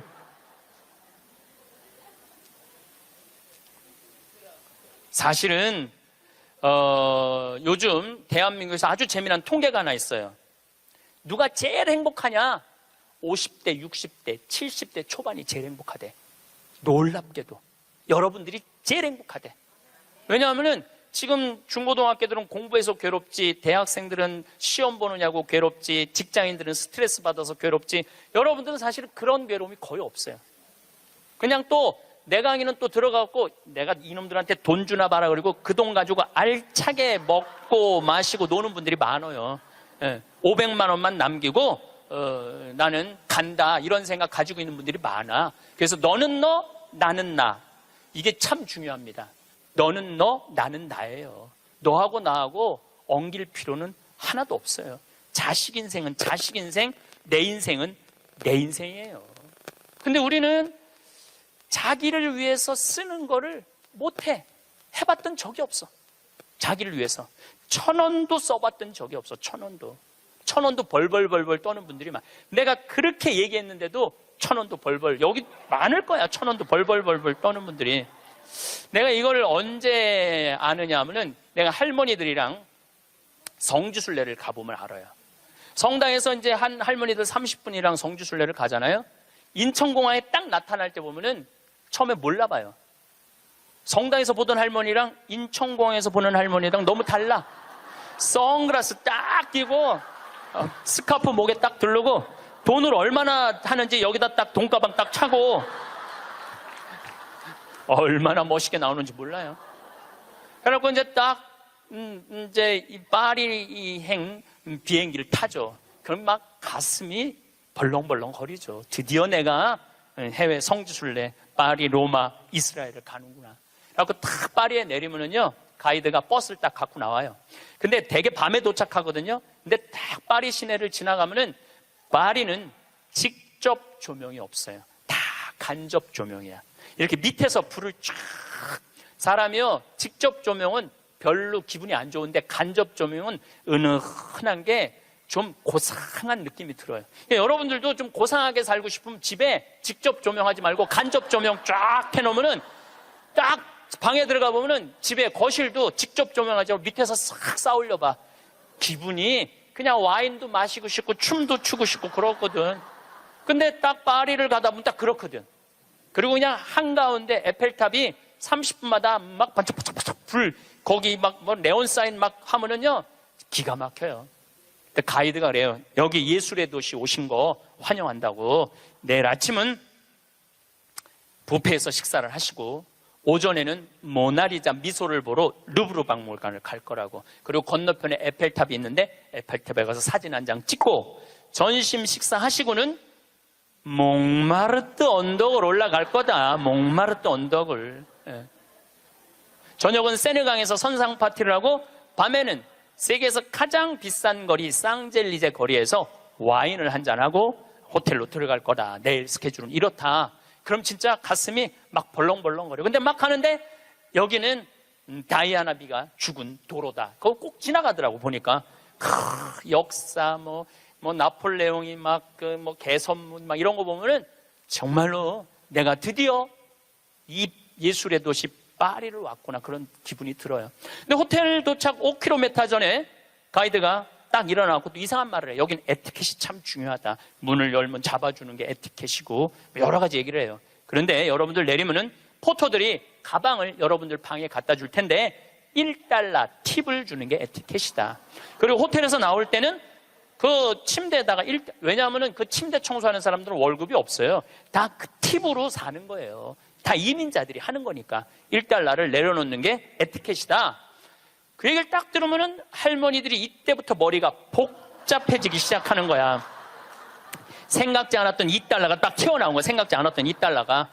그래갖고 딱 호텔에서 딱 내리면은 정말 포터들이 막 모자를 쓰고 막 가방을 들고 가려고 하면 할머니들이 이렇게 말합니다. 놔두라고, 내가 들고 갈 거라고. 비행기 10시간을 타고 버스를 타고 얼마나 피곤해. 근데 그 큰 여행용 가방을 이제 밀고 끌기 시작하는 거예요. 그런데 한 30명 가면은 유럽의 호텔들은 엘리베이터가 다 작아요. 옛날 건물들이라. 2명, 3명 들어가면 꽉 차. 그럼 또 재빠른 사람이 딱 들어가면은 이때부터 5분, 10분을 기다리면 승질이 나기 시작하는 거예요. 승질이. 로마에 도착하면 얘기하지 않아도 할머니들이 그 가방을 끌고 알아서 가요. 자기가 $1를 아끼려고. 호텔 나올 때도 까먹을 경우도 있지만 아까워. 다시는 안 오는데 그냥 나와버려. 그리고 압권이 있어요. 성지순례 끝나고 할머니들이 나한테 하는 말이 있어. 신부님, 세상에 나가보니까 맨 내 돈 뜯어먹는 도둑놈들밖에 없다고.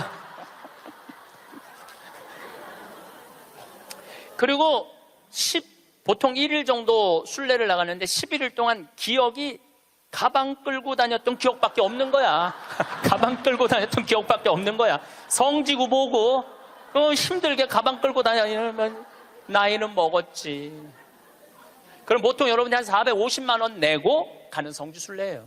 450만 원. 그러면은 하루에 $2면은 10일이면 $20야. $20. 그게 뭐가 아깝다고. 그 $1 때문에 벌벌 떨면서 놔두라고, 내가 들고 갈 거라고. 그 무거운 가방을 그냥 $1 주고 땡큐 하면 얼마나 좋아. 그런데 문제는 자기를 위해서 1,000원도 써봤던 적이 없는 거예요. 450만 원 내고 갔으면 기분 좋겠으면 얼마나 좋아. 근데 써봤던 적이 없는 거예요. 그 여행 갔다 와도 즐거웠던 기억이 하나도 없어. 완전히 도둑놈들한테 사기당한 그런 기분이야. 성지순례 갔다 왔는데. 저도 뭐 많이 다니죠. 1년에 4개월은 외국에 나가 있으니까. 이번에도 잠비아 끝나고 미국 교우들이 케이프타운, 희망봉, 아프리카 맨 끝에 거기 갔다 오고 싶다고 호텔 예약까지 다 예약해갖고 나하고 같이 갔어요. 케이프타운 호텔에 딱 가니까 진짜로 포터들이 가방 방번호 딱 찍어갖고 갖고 오더라고요. 나는요, 그 사람들한테 돈 한 번도 아낀 적이 없어요. 오면 $1 안 줘. $5 딱 줘요. $5 딱 주고 내가 한마디 하죠. Thank you. I come from Korea. 내가 꼭 얘기를 해요. 왜냐하면 중국 사람인 줄 아니까. I come from Korea. 딱 그리고 $5 주면은 눈이 이만해지면서 정말로 머리가 땅끝까지 닿도록. 그 사람들은 그걸로 먹고 사는 사람들이야. 이민자들은. 내가 나를 위해서 450만 원을 썼으면 그 이민자들한테 1달러, 2달러, 5달러가 아까워갖고 그거를 아끼려고 도둑놈들이라고 그러고 사기꾼이라고 그러고. 그러니까 내가 그렇게 여유가 없는 거야. 마음의 여유가. 이번에도 애틀란타 강의를 마지막으로 했는데 호텔에서 한 4일이 있었어요. 4일이 있었는데 마지막 날은 거기다 내가 10달러 딱 놓고 썼어요. 편지. 그 사람 이민자야. 편지를 항상 써요. 저는 마지막에 Thank you, God bless you, I come from Korea. 딱 이렇게. 네. 얼마나 좋아. 그거 쓴다고 내가 망하는 것도 아니고. 그 사람은 그걸 받음으로써 하루에 기쁨이 있잖아요. 내가 남에게 무언가를 나눠줄 수 있는 큰 기쁨. 주는 기쁨이 있어야 되는데 우린 끝까지 아껴. 근데 문제는 그걸 아껴갖고 정말 또 행복한 데 쓰면 좋은데 끝까지 아끼다가 죽어. 써보지도 못하고 죽는 분들 많아요. 써보지도 못하고 죽는 분들 많아요. 그러니까 이제 마지막에 죽을 때 뭐라고 그러냐면은 나는 억울해서 못 죽는다고. 나 한번 호강해 보려고 그랬는데 억울해서 못 죽는다고. 호강은 언제 하면 돼? 지금 하면 돼요. 제가 항상 드리는 말씀이지만 내 생일날 내 기억해주는 남편도 없고 자식도 없어. 냉면 먹으면서 눈물 뚝뚝 흘리면서 지질이 복도 없는 년, 냉면 사주는 인간 하나도 없고 내 생일에 왜 내 생일을 남이 차려줘야 돼? 내가 차려주면 되지. 그렇지 않아요? 그러니까 야, 너 60년 동안 70년 동안 애썼다. 내가 오늘 너한테 한턱 쏠게. 네 태어난 날이니까 그럼 내가 가서 먹으면 되지. 그러니까 지질이 복도 없는 년이 먹는 냉면 맛이랑 내가 한턱 쏘고 먹는 냉면 맛은 냉면 맛 자체가 달라요. 여러분들 정말 1,000원을 쓰더라도 멋있게 써. 폼나게 써요. 냉면을 먹어도 뽐나게 나가서 먹어. 눈물 뚝, 콧물 뚝 흘리고 그러지 말고요. 행복은요 큰 데 있는 게 아니에요. 대통령 되고 무슨 장관 되고 국회의원 되는다고 그 사람들 안 행복해요. 그 사람들 소리 지르는 거 봐요. 그 사람들 행복하겠어요? 예, 안 행복해요. 부러워할 거 하나 없어요. 이번에 9월 29일부터 10월 10일까지 황금 연휴에 황금 연휴. 발칸 반도를 갔다 왔어요. 체코, 오스트리아, 슬로베니아, 그 다음에 크로아티아, 그 다음에 잠깐 보스니아 이렇게 들렀다 왔어요. 근데 제가 처음 평택 비전동 본당 신부를 할 때 나야 교우들을 너무너무 사랑하죠. 정말로 많이 아끼고 귀하게 여기죠. 정성스럽게 대하죠. 근데 이제 내가 평창에 들어가니까 이제 본당이 없잖아요. 그 이제 연말만 되면은 나를 찾아오는 비전동 교우들이 있어. 그 나는 이제 연말이 되면 모든 에너지를 다 빼갖고 아무도 만나기 싫어. 와도 쳐다도 안 봐요. 세배하러 왔는데 무슨 세배냐고. 그런데 10년 동안 내가 보든 안 보든 자기네들끼리 밥 먹고 가도 10년 동안 변함없이 오는 친구들이 있어요. 근데 한 3년 전인가 4년 전에 또 세배라고 왔는데 내가 찬밥 대우를 했는데 마음이 좀 미안하더라고요. 근데 보통 저 같은 경우는 3년, 4년 후까지 스케줄이 보통 이렇게 보거든요. 근데 4년 전에 보니까 2017년 딱 황금 연휴 10일이 딱 걸려 있더라고요. 그래서 정말로 평범한 친구들이에요. 야, 2004년 후에 황금 연휴 10일이 있다. 나하고 그때 내가 온전히 너희들하고 같이 여행 갈게. 그랬더니 이 친구들 한 30명이 한 달에 20만 원씩 3년 동안 개를 모았어. 그러니까 한 달에 20만 원이면 240만 원에 거의 700만 원을 모은 거예요. 여행비는 한 400만 원밖에 안 되는데. 그래갖고 이번에 여행을 갔다 왔어요. 그런데 기가 막히더라고요. 그 성지 나라도 아름답지만 성지가 너무너무 좋더라고요. 그런데 오스트리아의 마리아 체리라는 성지를 갔어요. 여기저기 너무 다니니까 무슨 성지도 모르고 그냥 계속 가는 거죠. 근데 오후 3시 미사를 이제 경당에서 봉헌하기로 했는데 대성당에 딱 갔는데 대성당은 안 빌려줘요. 우리도 여기 지금 왜 여기 모였는지 알아? 명동 대성당 안 빌려줘서 여기 와 있는 거예요. 대성당은 잘 안 빌려줘요. 그리고 특히 우리같이 조그만 소규모의 순례객은 아예 안 빌려줘. 그것도 동양 사람들은 이게 커뮤니케이션이 안 되니까 더 안 빌려주죠. 근데 딱 성당을 이제 성모님을 이제 경배 드리려고 들어갔는데 크로아티아 사람이야. 여긴 오스트리아 성지인데 전통 복장을 입고 왔는데 브라스 밴드를 데리고 온 거야. 브라스 밴드를 데리고 와갖고 영성체후 묵상을 하는데 무슨 사연인지 모르는데 그냥 우는 거야. 신부도 울고, 그 해설자도 울고, 솔로한 사람도 울고, 밴드들도 울고, 교우들도 울고. 근데 그 음악을 연주하는데 너무 아름답더라고요. 근데 제가 2년 전에 이스라엘 성주순례를 갔는데 한 200명하고 갔는데 그 중에 천주교 신자 아닌 자매가 하나 왔었어요. 근데 이 성주순례를 하면서 이게 살아있는 예수님을 느낀 거야. 그리고 거기 또 다 가톨릭 성지잖아요. 이분은 종교가 달랐는데. 그런데 거기서 딱 요르단강에서 딱 거기서 천주교 세례를 받겠다는 거야. 그래서 요르단 강물을 퍼서 그 자리에서 세례를 줬어요. 세례명이 보난데 세례를 줬는데 얼마나 내가 세례를 줬으니까 영어로 father라고 그러냐. father, 아버지 아니야, 아버지. 아버지라고 그러면서 얼마나 안부도 잘 묻고 그러는지. 그래서 이번에 성주순례 데리고 갔어요. 성주순례를 데려갔는데 가톨릭 전례를 많이 못 봤잖아요. 근데 이 아름다운 전례를 보고 싶은 거야. 그래서 막 찾아갖고 야 빨리 와서 이거 가톨릭 이런 아름다운 전례가 있다. 그걸 보는데 다 우는 거야. 성가를 부르면서. 근데 그 성당의 그 울림이 얼마나 좋아요. 그 옛날 성당들이 울림이 얼마나 좋아. 막 기가 막히더라고. 그걸 한참 보고 있다가 보는데 3시 미사에 내가 제의를 입어야 되는데 5분을 지난 거야. 그래갖고 제의를 못 입었어요. 그래갖고 이제 제의를 입고 그 경당에 가려고 그랬더니 폴란드에서 성주순례 온 신부하고 교우들이 그 경당에 들어가 버린 거야. 그러니까 우리는 미사할 데가 없어진 거예요. 미사할 데가. 그 들어갔는데 어떻게 나오라고 그래. 우리 거니까 나오라고 그럴 수가 있어요. 그런데 우린 산에를 올라가야 되는 거, 산에를. 대성당은 꿈도 못 꿨고. 그 이제 제대 그 제의실 맞는 형제가 제가 보니까 평신도 갔더라고요. 안 된다고. 저기 산으로 올라가야 된다고. 30분을 또 버스 타고 또 올라가면 우리 스케줄이 다 엉망이 되는 거잖아요. 너무너무. 근데 내 마음에 간절하게 대성당에서 미사를 봉헌하고 싶은 거야. 그 본당 신부가 나왔어요. 대성당에서 미사하고 싶다고. 바실리카거든요. 그랬더니 코리아에서 왔냐고 그래서 우리 코리아에서 왔다고. 그럼 대성당에서 하라고. 네, 대성당에서 하라고. 이거 아직 박수 칠 것도 아니에요 지금. 대성당에서 하라고 그랬는데 또 내가 키가 조그마니까 짧은 제의를 그 신부님이 다 찾아서 나를 입혀주더라고. 신부님이. 막 그때부터 가슴이 뛰기 시작하는 거예요. 근데 그날은 이제 우리 부관장 신부님 미사 봉헌하는 때인데 우리가 입당을 해갖고 성가를 하는데 이때부터 가슴이 미어지기 시작하는 거예요. 이 아름다운 성지에서 이렇게 미사를 봉헌할 수 있게 막 정말 입이 안 떨어지는 거예요. 근데 딱 강론을 시작하는데 우리 부관장 신부가 성모님 노래를 하는데 그 노래도 기가 막히게 잘하는데 성당을 혼통 감싸 안는 거예요.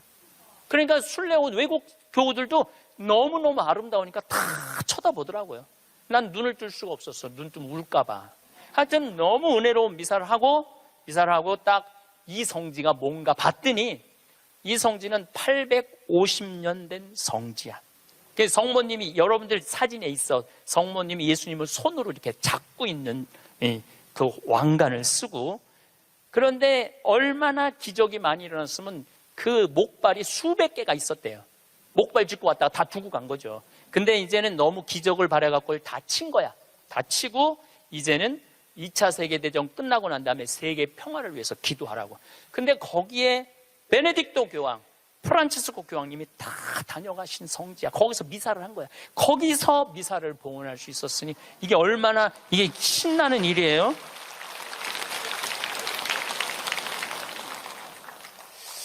저는 그 은혜로운 미사를 봉헌하고, 물론 그 성당뿐만 아니라 곳곳의 성당에서 미사할 때마다 은혜를 너무나 많이 받았어요. 그런데 나하고 같이 30명이 성주순례를 갔는데 거기 있는 분들은 다 일반 직장인들이야. 그냥 직장인들. 그렇게 열심히 신앙생활하고 신부한테 그렇게 잘하고 그렇게 착하고 성실하게 살아왔으면 그 정도는 누릴 자격이 있는 거예요. 그리고 여러분들이 부부가 평생 버는 돈이 23억이래요. 평균 대한민국에서. 23억을 벌고 나를 위해서 500만 원 그 아름다운 성지순례 한 번을 못 가? 그리고도 지질이 복도 없는 년 성주순례 보내주는 사람도 없고.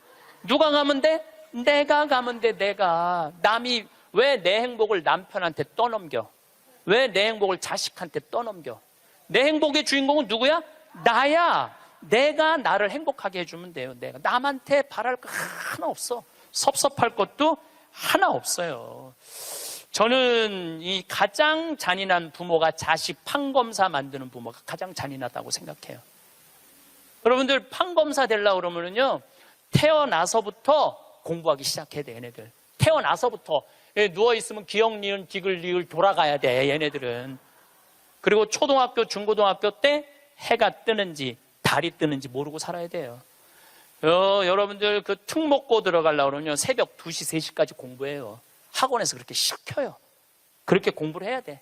그러니까 얘네들은 행복이 뭔지 잘 모르는 애들이야. 그리고 엄마 나 좀 놀러 좀 갈 거야. 친구들하고 이번 토요일. 이놈의 새끼야, 네가 놀러 갈 시간이 어디 있어. 너 공부 열심히 해서 서울대학 들어가갖고 삼성에 취직해서 그때부터 너 행복해. 여러분들 1살부터 30살까지 안 행복한 애가 삼성에 들어가는 날부터 행복할까요? 저는 그런 일은 없다고 생각해요. 그냥 쭉 행복한 애가 행복하게 사는 거예요. 공부해갖고 좋은 자리에 가갖고 행복할 수가 없는 거예요. 그러면은 대학교 들어가갖고 사법고시 시험 본다 그러면은요, 정말로 코피 터져가면서 일해야 돼. 공부해야 돼요. 엉덩이에 땀띠 나면서 공부해야 돼. 그래갖고 사법고시를 합격을 했어. 보통 1000명 정도 뽑거든요. 만약에 안 뽑을 때는 500명 뽑고, 연수원에서. 그럼 사법고시 합격했다고 다 판검사 되는 게 아니에요. 1등부터 100등까지 판사, 100등부터 200등까지 검사, 200등부터 1000등까지 변호사야. 변호사 중에 반 이상은 지금 300만 원도 못 번대요. 그렇게 청춘을 다 날리고 학창시절을 다 날렸는데도 돈 못 벌어요. 그러면 정말로 우리 집에 판검사가 나타나고, 평창에는 막 판사가 됐으면, 사법고시 합격하면은요, 읍내 막 이 사법고시 합격, 누구네 집 자녀, 셋째 자녀 합격 막 걸어놓고 난리도 아니야. 정말로 신나요. 우리는 사무관만 승진해도 누구 사무관 축하 막 이렇게 걸어놔요. 그래갖고 판사가 됐어. 그러면은 미래가 창창하고 앞날이 활짝 펼쳐질 것 같아요. 만나는 사람이 누구냐면은 살인범, 강간범, 사기꾼, 강도들 만나는 거예요. 평생. 여러분들, 사람이요, 누구를 만나고 사느냐에 따라서 그 사람의 행복의 질이 결정돼요. 누구를 만나고 사는. 아니, 판사 재판을 해야 되는데 집에 와서도 저놈이 정말 죽였을까 안 죽였을까 이런 생각을 평생 하고 사는 판사가 뭐가 부러워요? 그리고 자기 자식 판사로 밀어넣는 부모가 훌륭한 부모예요? 저는 그렇게 생각하지 않아요. 하고 싶은 일을 하고 살아야 돼. 사람은 하고 싶은 일을. 제일 하고 행복한 사람이 누구냐 하면은 사진 작가래요. 지금 촬영하는 저분들 제일 행복한 분들이래. 사진 작가들 제일 행복하다고 그래요. 아름다운 거 찍잖아요. 그리고 제일 보람을 느끼는 건 성직자들. 신부님, 저 신부님 때문에 자살하려고 그러다가 자살 안 하고 저 지금 잘 살고 있어요. 신부님 때문에 술 끊었어요. 신부님 때문에 우울증 고쳐졌어요. 그런 얘기 들을 때마다 아, 내가 이 자리에 있어야 되겠구나. 그런 생각을 많이 하죠. 제가 이 본당 신부 때 어떤 친구가 있었느냐면 전국 학력고사 수석, 서울대 수석, 법대 수석, 사법연수원 수석한 친구가 있었어요. 20년 전 얘기예요. 근데 이 친구는 다 대법관 후보라고 그랬어. 근데 이 친구는 바로 로펌 회사로 빠졌어요. 법률 회사로. 판사 임용을 신청하지 않았어요. 왜 법률 회사로 빠졌느냐? 그랬더니 하는 말이 신부님, 소신 재판할 자신이 없습니다. 소신 재판할 자신이 없습니다. 자, 여기서 우리가 이거 묵상거리입니다. 어떤 묵상거리냐 하면은 그 똑똑한 애들이, 그 능력 있는 애들이 판사가 돼갖고요, 위에 눈치 봐가면서 재판하는 거예요. 그것처럼 잔인한 일이 어디 있어요? 대개 또 정치 판사가 되면은 내가 이명박 줄에 서야 되느냐, 박근혜 줄에 서야 되느냐, 문재인 줄에 서야 되느냐, 이러고 사는 거예요. 여러분들이 그런 고민해요? 내가 이명박 줄에 서야 되느냐, 박근혜 줄에 서야 되느냐, 문재인 줄에 서야 되느냐? 그들의 고뇌에 비하면 여러분들은 행복한 고민하는 거예요. 부러워할 게 뭐 있어? 그러니까 유럽에 내가 그 친구들하고도 얘기를 좀 해보면요, 이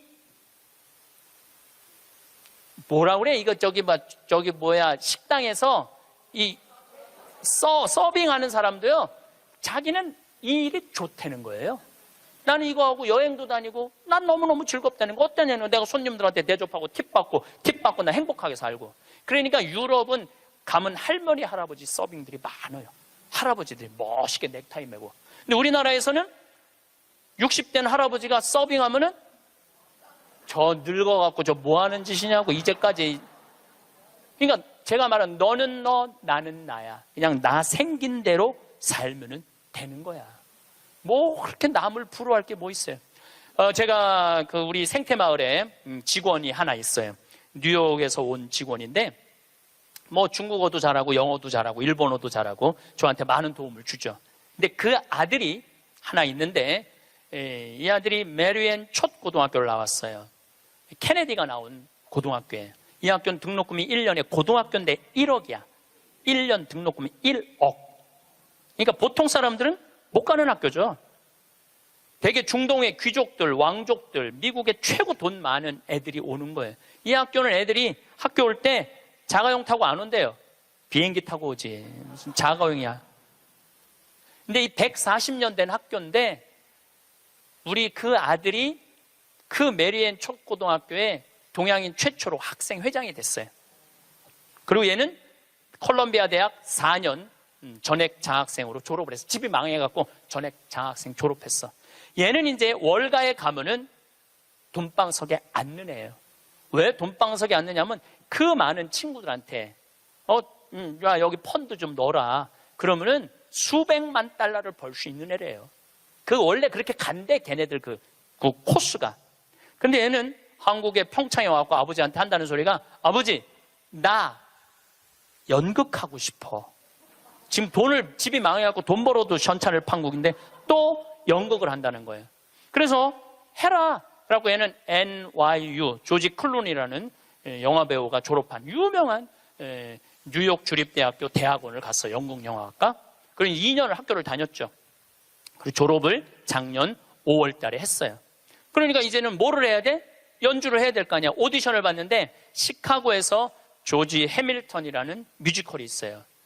해밀턴은 미국의 독립 아버지야. 3인의 독립 아버지야. 시카고에서 6개월 동안 했는데 1800석 6개월 전석 매진이래요. 근데 얘가 오디션을 봤는데 뭐에 됐느냐면 조연의 대타. 조연이 아프면은 나가서 하는 대타로 됐어요. 근데 조연의 대타도 대단한 거죠. 왜냐하면은 6개월 동안 받는 돈이 10만 달러니까 1억이니까 1억. 조연의 대타도 1억. 조연의 대타도. 6개월을 끝났어. 그러니까 또 오디션을 또 봐야 될 거 아니에요. 이번에 이 친구가 5월 달 끝날 때쯤 오디션을 봤는데 이번에는 바로 브로드웨이에 가갖고 줄리 테이머 감독이라고 있어요. 이 사람은 누군지 모르죠? 스파이더맨은 알죠? 스파이더맨 만든 감독이에요. 그 다음에 라이온 킹 제작한 감독이에요. 세계적인 감독이죠. 이 감독이 이번에 M 버터플라이라는 연극을 하는데 거기에 주연으로 캐스팅이 됐어요. 주연으로 한국인 최초로 캐스팅이 됐는데 이 지난 10월 27일 며칠 전에 첫 공연을 했어요. 아버지가 갔다 왔어. 사진, 사인도 나한테 해서 다 보냈더라고요. 이 5개월 연극인데 50만 달러래. 한 달에 1억씩 버는 거, 한 달에 1억씩. 돈을 버는 게 중요한 게 아니라 하고 싶은 일을 하는 게 중요한 거예요. 하고 싶은 일을 하는 게. 그러니까 얘가 줄리 테이머 감독의 캐스팅이 됐다니까 조지 해밀턴 시카고에서 마지막 공연을 조연의 대타한테 어떻게 했냐면 마지막 공연 3시, 7시 공연을 주연을 줬어요. 우리 잊지 말라고. 브로드웨이에 가도 우리 잊지 말라고 주연을 줬어. 주연을 줬는데 얘는 뮤지컬 배우, 연극 배우로서 치명적인 결함이 있어요. 나보다 키가 조금 더 커요. 그런데 마지막에 공연하는데 커튼콜을 하는데 15분 동안 커튼콜을 앵콜 박수를 치더라고요. 근데 키가 워낙 작으니까 다른 스태프들하고 같은 연극하는 친구들하고 하이파이브를 하는데 뛰어서 하이파이브를 하더라고요.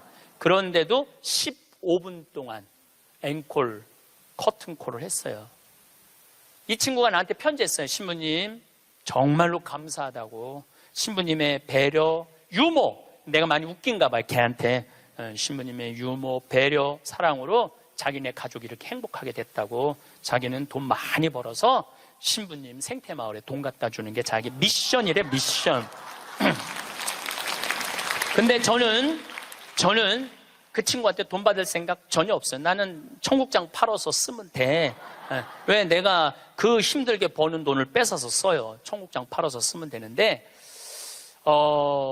그 자기가 하고 싶은 일을 하는 그 친구를 보면서 누가 행복하냐면 내가 참 행복하더라고요.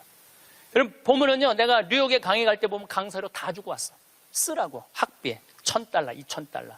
그러니까 그런 젊은 친구들한테 장학금을 주고 용돈을 주는데 잘 되니까 너무 행복하더라고요. 만약에 이 친구가 증권가에 갔다면 친구들 뒤치다거리 하고 있었을 거예요.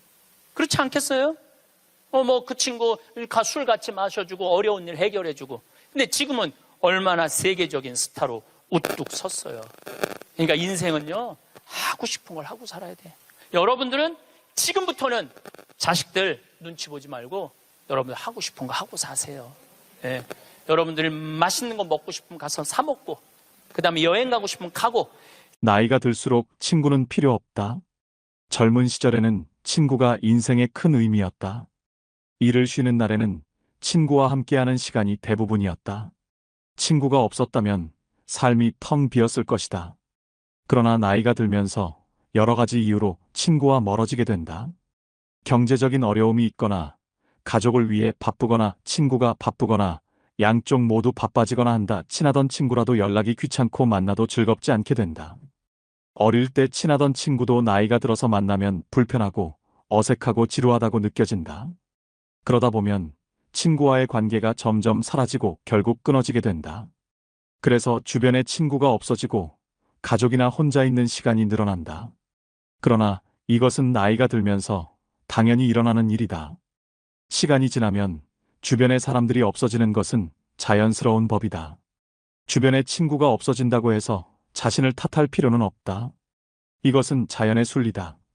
그러므로 그대로 받아들이는 것이 좋다. 나이가 들면 주변 지인들이 점점 줄어든다. 그러나 이것은 친구가 없어지는 것이 아니라 친구가 필요 없어지는 것이다. 가정이 있으면 배우자와 자녀로도 충분하다. 혼자서도 잘 지낼 수 있으면 친구를 만나는 것보다 가족이나 자신과의 시간을 더 소중히 여긴다.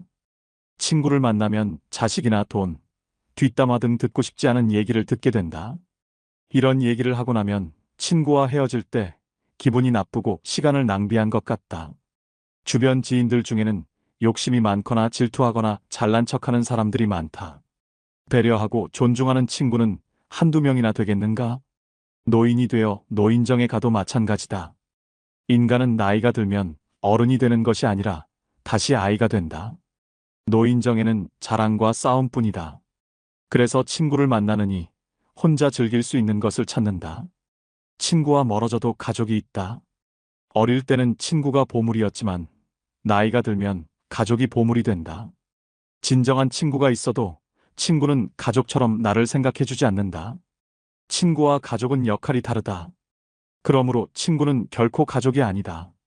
가정이 있으면 친구들과의 의리보다 가족과의 시간을 우선시해라. 친구들과 자주 만나면 나중에 가족과의 관계에 문제가 생길 수 있다. 친구의 경조사는 참석하되 평소에는 가족과 함께하는 것이 더 행복하다.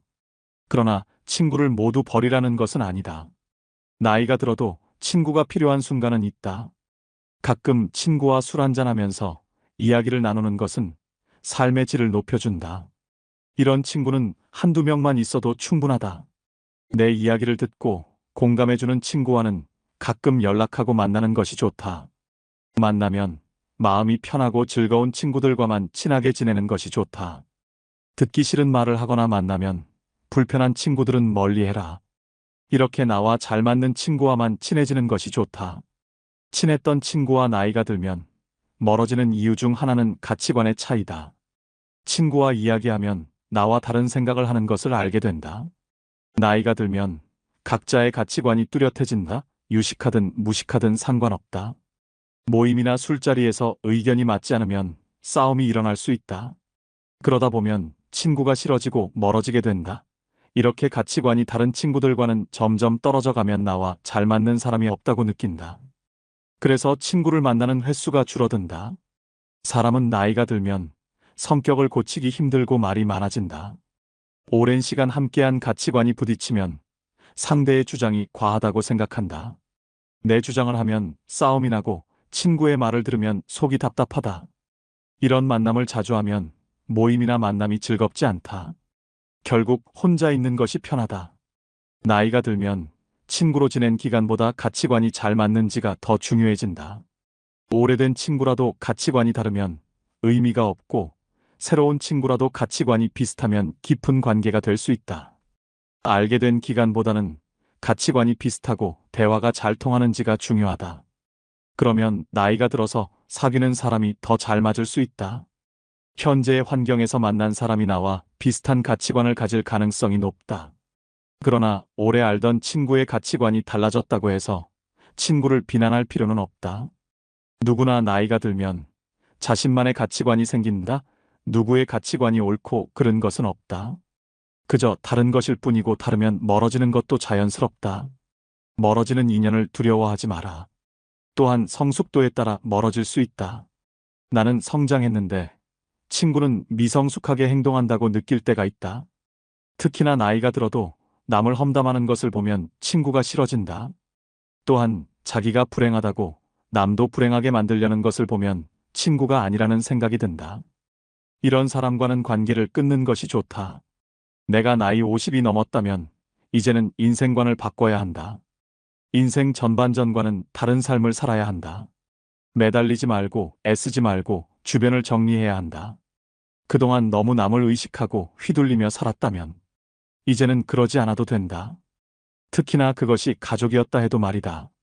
다른 사람에게 매달리지 않아야 남은 인생을 더 풍요롭게 살아갈 수 있다. 그래서 미움받을 용기가 생겼을 때 비로소 행복해질 용기가 생겼다고 하는 것일까? 오늘은 쇼펜하우어의 인생론을 통해 나이 들수록 주변을 정리하고 온전한 나로서 행복해지는 법에 대해 들어보자. 인간은 배신하는 존재다. 타인에게 지나치게 관대하지 마라. 안 좋았던 관계를 회복하려고 굳이 노력해봤자 좋을 게 없다. 똑똑한 사람은 용서를 하지만 현명한 사람은 무시를 한다. 가족에게도 다 맞춰줄 필요 없다. 맞춰주면 당연한 줄 안다. 사람은 혼자일 때야 비로소 온전한 자신이 된다. 내 상황이 힘들어지면 친했던 사람들도 다 주위를 떠나기 마련이다.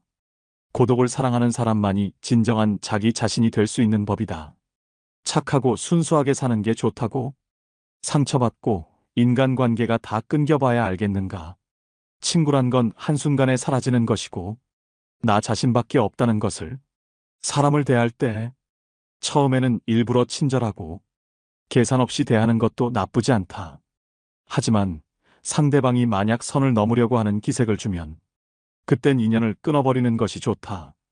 이렇게 하면 새로운 사람을 사귀기 어렵다고.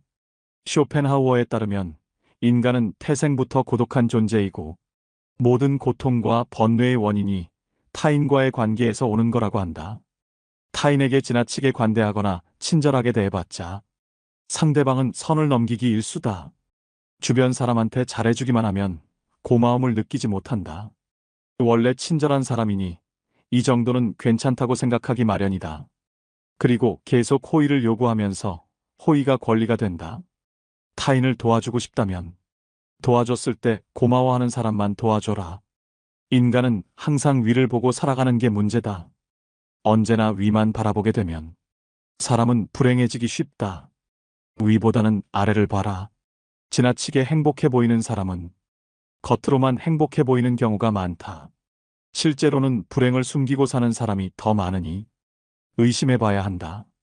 이해관계가 달라지면 사람은 배신하고 가면을 쓰는 법이다. 그러면 어떻게 인간관계를 맺어야 할까? 쇼펜하우어는 친절함이 친절함으로 돌아오는 사람과 연을 이어나가라 이야기했다. 무조건적인 친절이 어리석다기보다는 고마움에 베풀고 보답할 줄 아는 사람과 가까이 해야 한다. 싸울 때는 중립을 지키는 게 좋다. 말도 가급적 아껴라. 세상은 넓은데 반의 사람은 무섭다. 드러내지 말고 벙어리가 되는 편이 좋다. 나이 들어 돌이켜보면 착한 사람으로 인정받기 위해 노력하며 사는 게 큰 가치가 없다. 인간은 본래 이기적이고 남는 건 친구나 지인이 아니라 가족뿐이다. 사람은 무슨 일을 겪든지 자신에게 이득이 되지 않으면 멋대로 행동한다. 10년지기 친구라고 해서 다를 바 없다.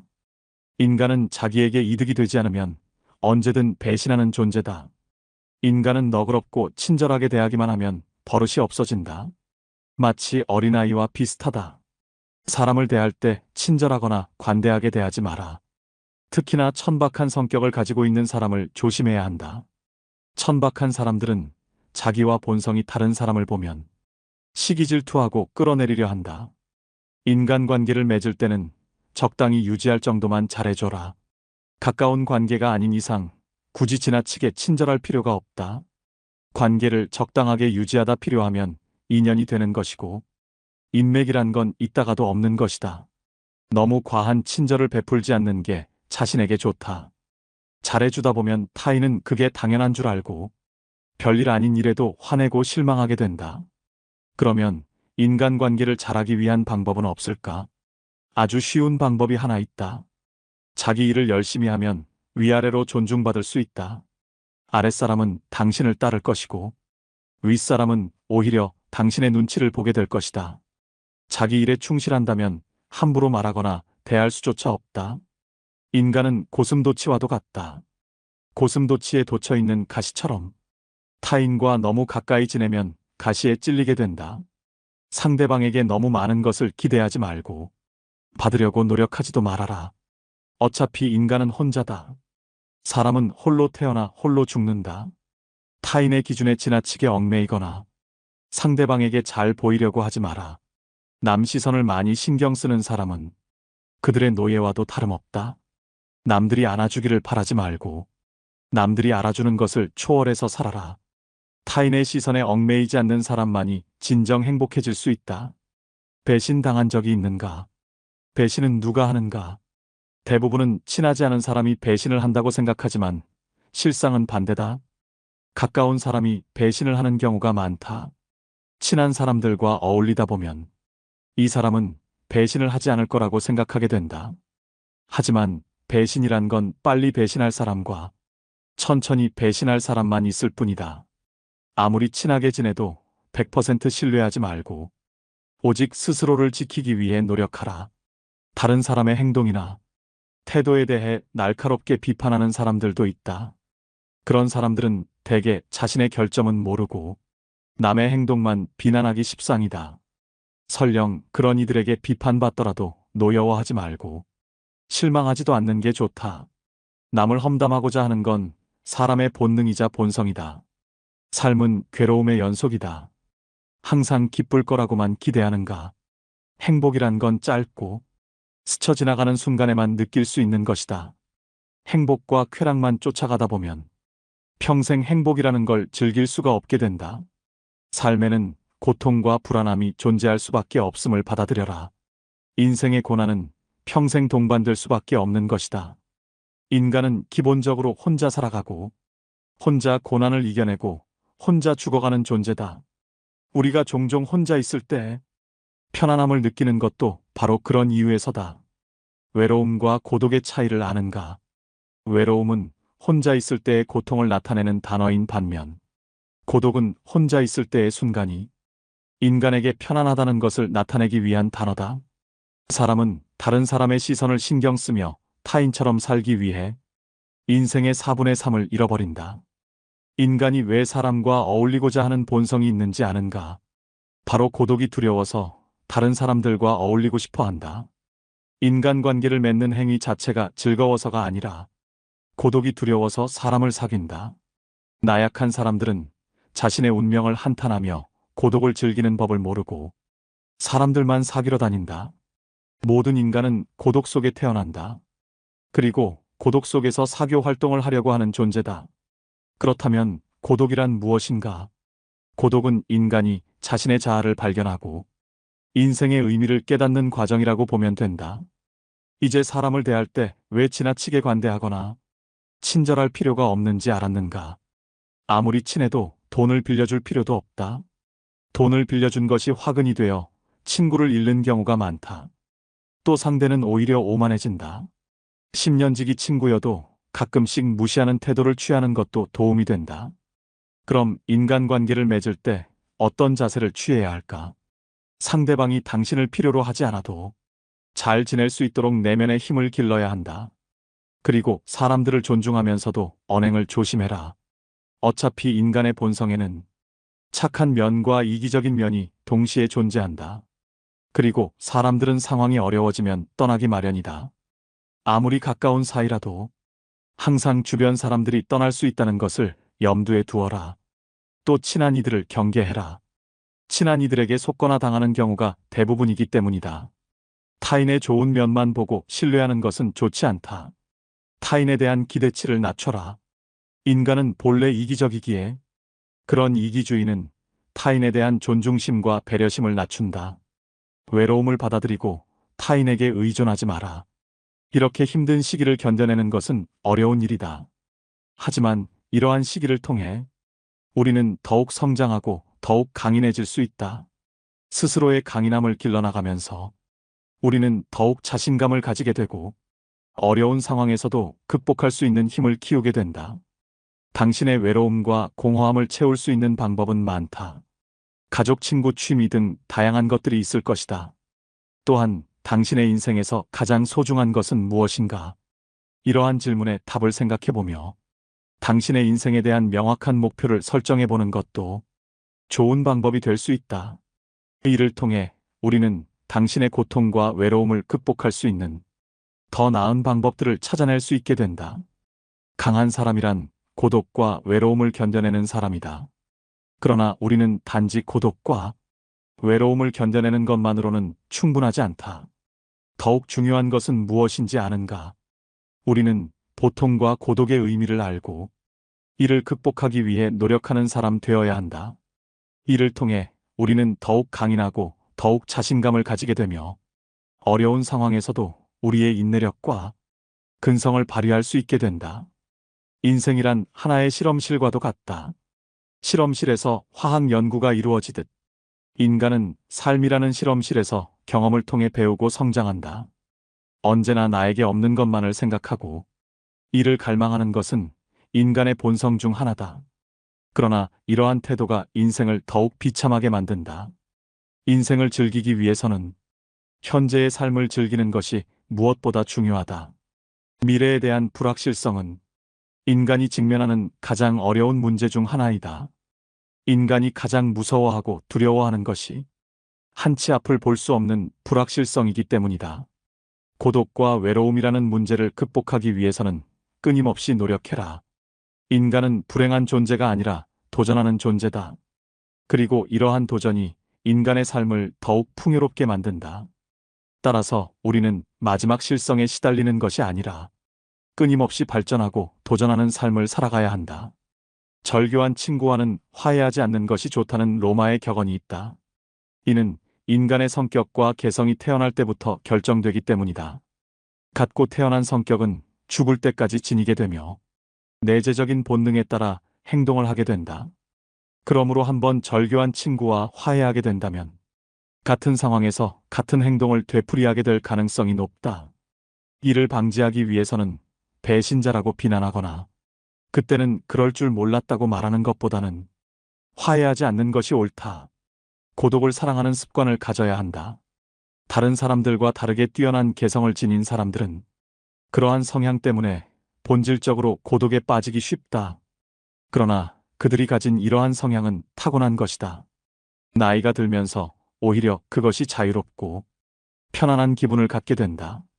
이러한 고독의 습관을 더하여 자기 자신을 친구로 생각하는 습관까지 가진다면 그것이 제2의 천성이 되기도 한다. 더불어 고독한 시간을 보내는 것은 창의력을 높이는 데 도움이 된다. 더 많은 시간을 혼자 보내면서 내면의 생각과 감정을 탐구하고 자신만의 독특한 아이디어를 발견할 수 있다. 고독은 자신의 생각을 깊이 있게 탐구할 수 있는 시간과 공간을 제공한다. 이러한 많은 고독한 시간을 가진다면 더 많은 창의적인 아이디어와 해결책을 발견할 수 있을 것이다. 또한 고독한 시간을 보내면서 자신의 감정을 더 잘 이해할 수 있으며 자신을 더 잘 알 수 있다. 따라서 고독을 사랑하는 습관을 가져야 한다. 더 많은 고독한 시간을 보내며 자신과 친구가 되어야 한다. 이러한 방식으로 고독은 자유롭고 창의적인 삶을 위한 좋은 도구가 될 수 있다. 당연히 젊은 시절에는 고독을 사랑하는 습관을 가질 수 있는 것이 쉽지 않다. 그러나 이제는 그런 마음이 아주 편안하고 간단한 것들이 될 수 있다는 것을 알아야 한다. 고독이라는 마음은 마치 물을 만난 물고기처럼 아주 자연스럽게 되는 것이다. 사실 자기 자신 속에 많은 것을 가진 사람은 타인에게 기대지 않는다. 내면의 자아가 텅 빈 사람일수록 외모에서 끊임없는 자극을 구하려 한다. 그러나 자신의 내면이 풍부하다면 자신의 인생의 주인이 되어 자신의 내면에서도 즐거움과 행복을 찾을 수 있다. 이를 통해 자기 자신을 이해하고 자신의 감정을 인식하고 자신의 생각을 이해할 수 있다. 그리고 외부 세계와 상호작용할 때 더욱 성공적이고 만족하는 인생을 살아갈 수 있다. 우리는 종종 인생에 대해 불평하지만 이것이 인생의 최고의 기회와 선물이 될 수도 있다. 인생을 살아가는 재미와 의미를 발견할 수 있다. 사람을 많이 만날수록 친구가 많을수록 불행해질 수 있는 환경이 주위에 생기게 되는 것은 인간의 본성에 비추어 봤을 때 당연한 일이다.